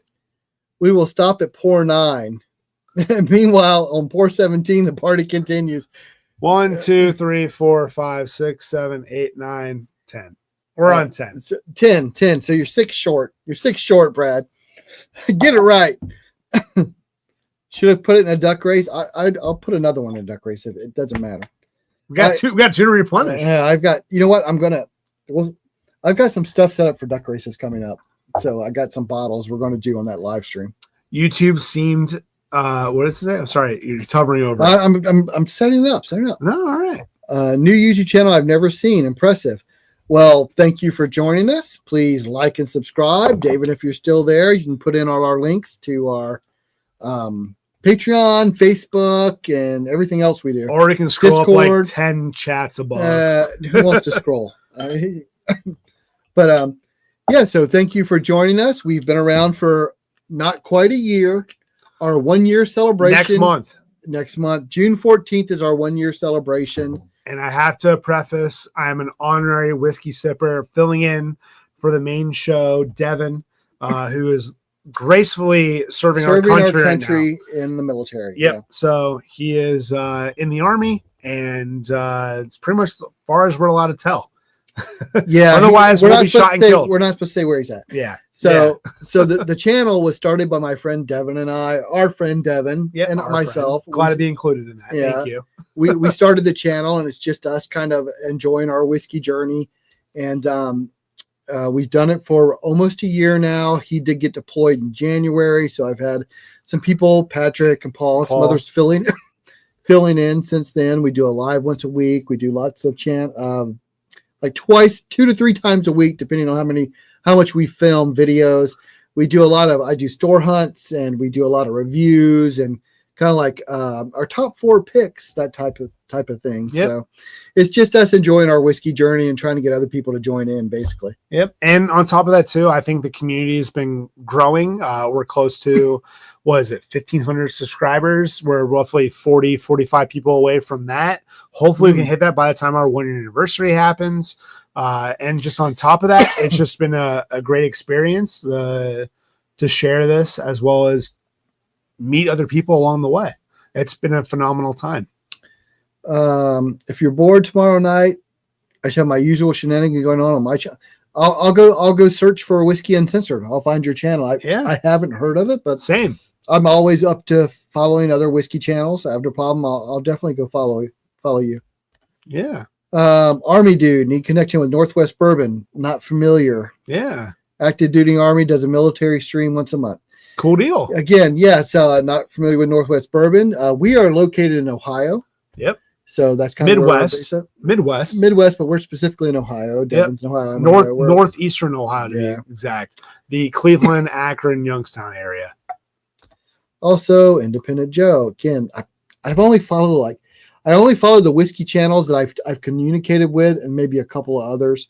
Mm-hmm. So I'll definitely go check these out. I'll go check out your channel, and if you ever want to communicate, you can send us an email. Yep. I've actually had several channels like on our live stream, and I'm always up for having like people join us on our live. Yeah. If you're ever interested on a Thursday, we stream normally Thursdays, 6 to 7 EST is our standard time. And we're setting new records. We're at a 3-hour mark right now. Yeah. It's the longest we've ever went. Yeah. Surprisingly, people are still here. We're at 14, so it's great. Yeah.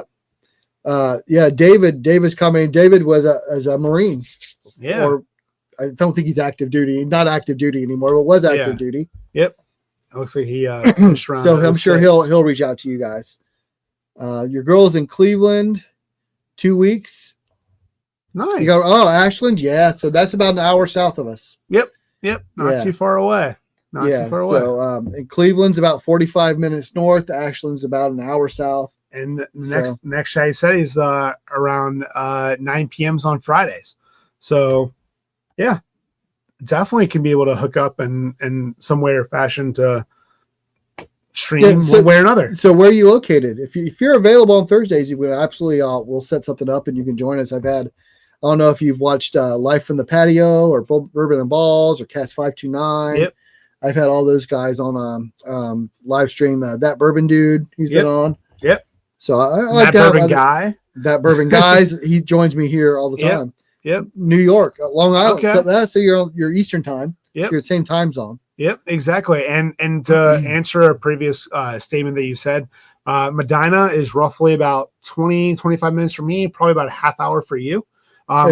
So very close to the Medina area, as some people say on GPS. Yeah, you'll actually have people around here saying Medina. It's Medina. Yeah, it's Medina, but you'll hear some people saying Medina. It's Medina. Yeah. I always joke around that because my GPS says Medina. I just laugh. Yeah, that's about 30 minutes north. That's just like Louisville, right? Or Louisville. Louisville. I don't know. There's like something stuck in your throat. It's not Louisville. No, it's not. But other than that, I don't know. You're in that area a few times a year. Awesome. Coming that way, reach out to us and we'll see if we can hook up. And Do something. And I know you said obviously you're in New York. One of my favorite New York distilleries is actually Tectonic. So you love that Tectonic. I love it. I Love love that it. Tectonic. So I'm sure you've had them before, but there's one of my favorites.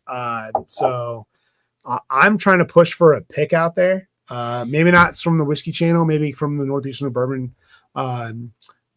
community, Northeastern Ohio bourbon community. But still, I would love to do a pick there. It'd be so much fun. I love it. I know those bottles can move. They're so good. They're so good. Anyway, there's some other New York distilleries, but yeah, I have had that one, Teconic. Yeah, that Teconic. Sorry. Yeah. We've had those, and I think the Hudson Bay. I think they're out of New York. That was awful. Yeah, I'm not a big fan of the Hudson ones, but yeah, the Teconic is pretty good. Yeah, he's got a real thing for them. So I do. I love them. One of my really good friends down in South Carolina, he was a fireman up in New York, and he has a relationship with them, who introduced me to that brand, and I loved it. You know, Scott travels up to New York a lot. He does. He's up there all the time, and he's sending us like photos from the different shops and stuff. Or his buddies will send us photos to him. He sends us, and he's not really there. Oh boy, you're not wrong. Oh my God, I didn't want to come out and be the one to say it, but I do not disagree. That's some stuff right there. That's not good.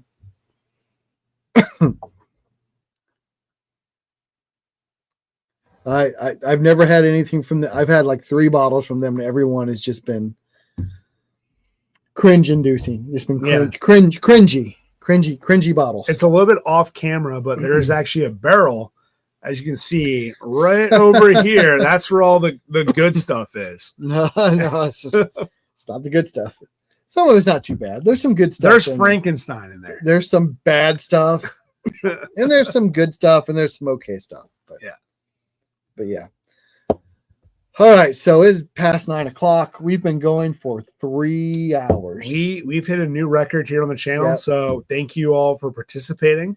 Thank you, anybody who stuck around that long. You're really dedicated. I really appreciate it. And we don't know what else you're doing on a Thursday night, but we thank you for being here.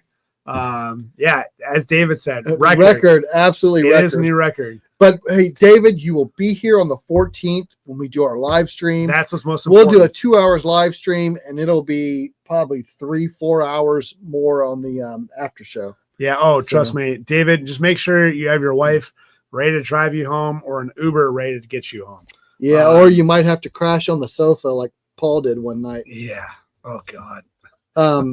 Whiskey Uncensored, I'm going to give you my email. Even though it's in like all the information of our videos, I'm going to go ahead and post it here. And you can send me an email if you want to connect and you want to be on the live or something. You're welcome. Just reach out and contact me, and we'll make sure we get that together.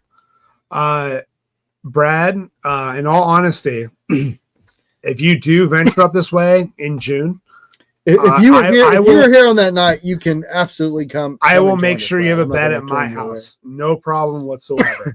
You're more than welcome to crash in my place. I'm 10 minutes down the road. You'll probably have to sit at the bar rather than the table because I got limited space. But yeah, Brad, I mean, if you want to come, hey, at least you're welcome to. At least you got invited to the bar and not sit outside. So. Well, he might pass out outside the way Brad gets into it. Yeah. No, but seriously, in all honesty, I know, Brad, you text every once in a while, but you and Tori can crash in my place. I got you guys. Don't worry.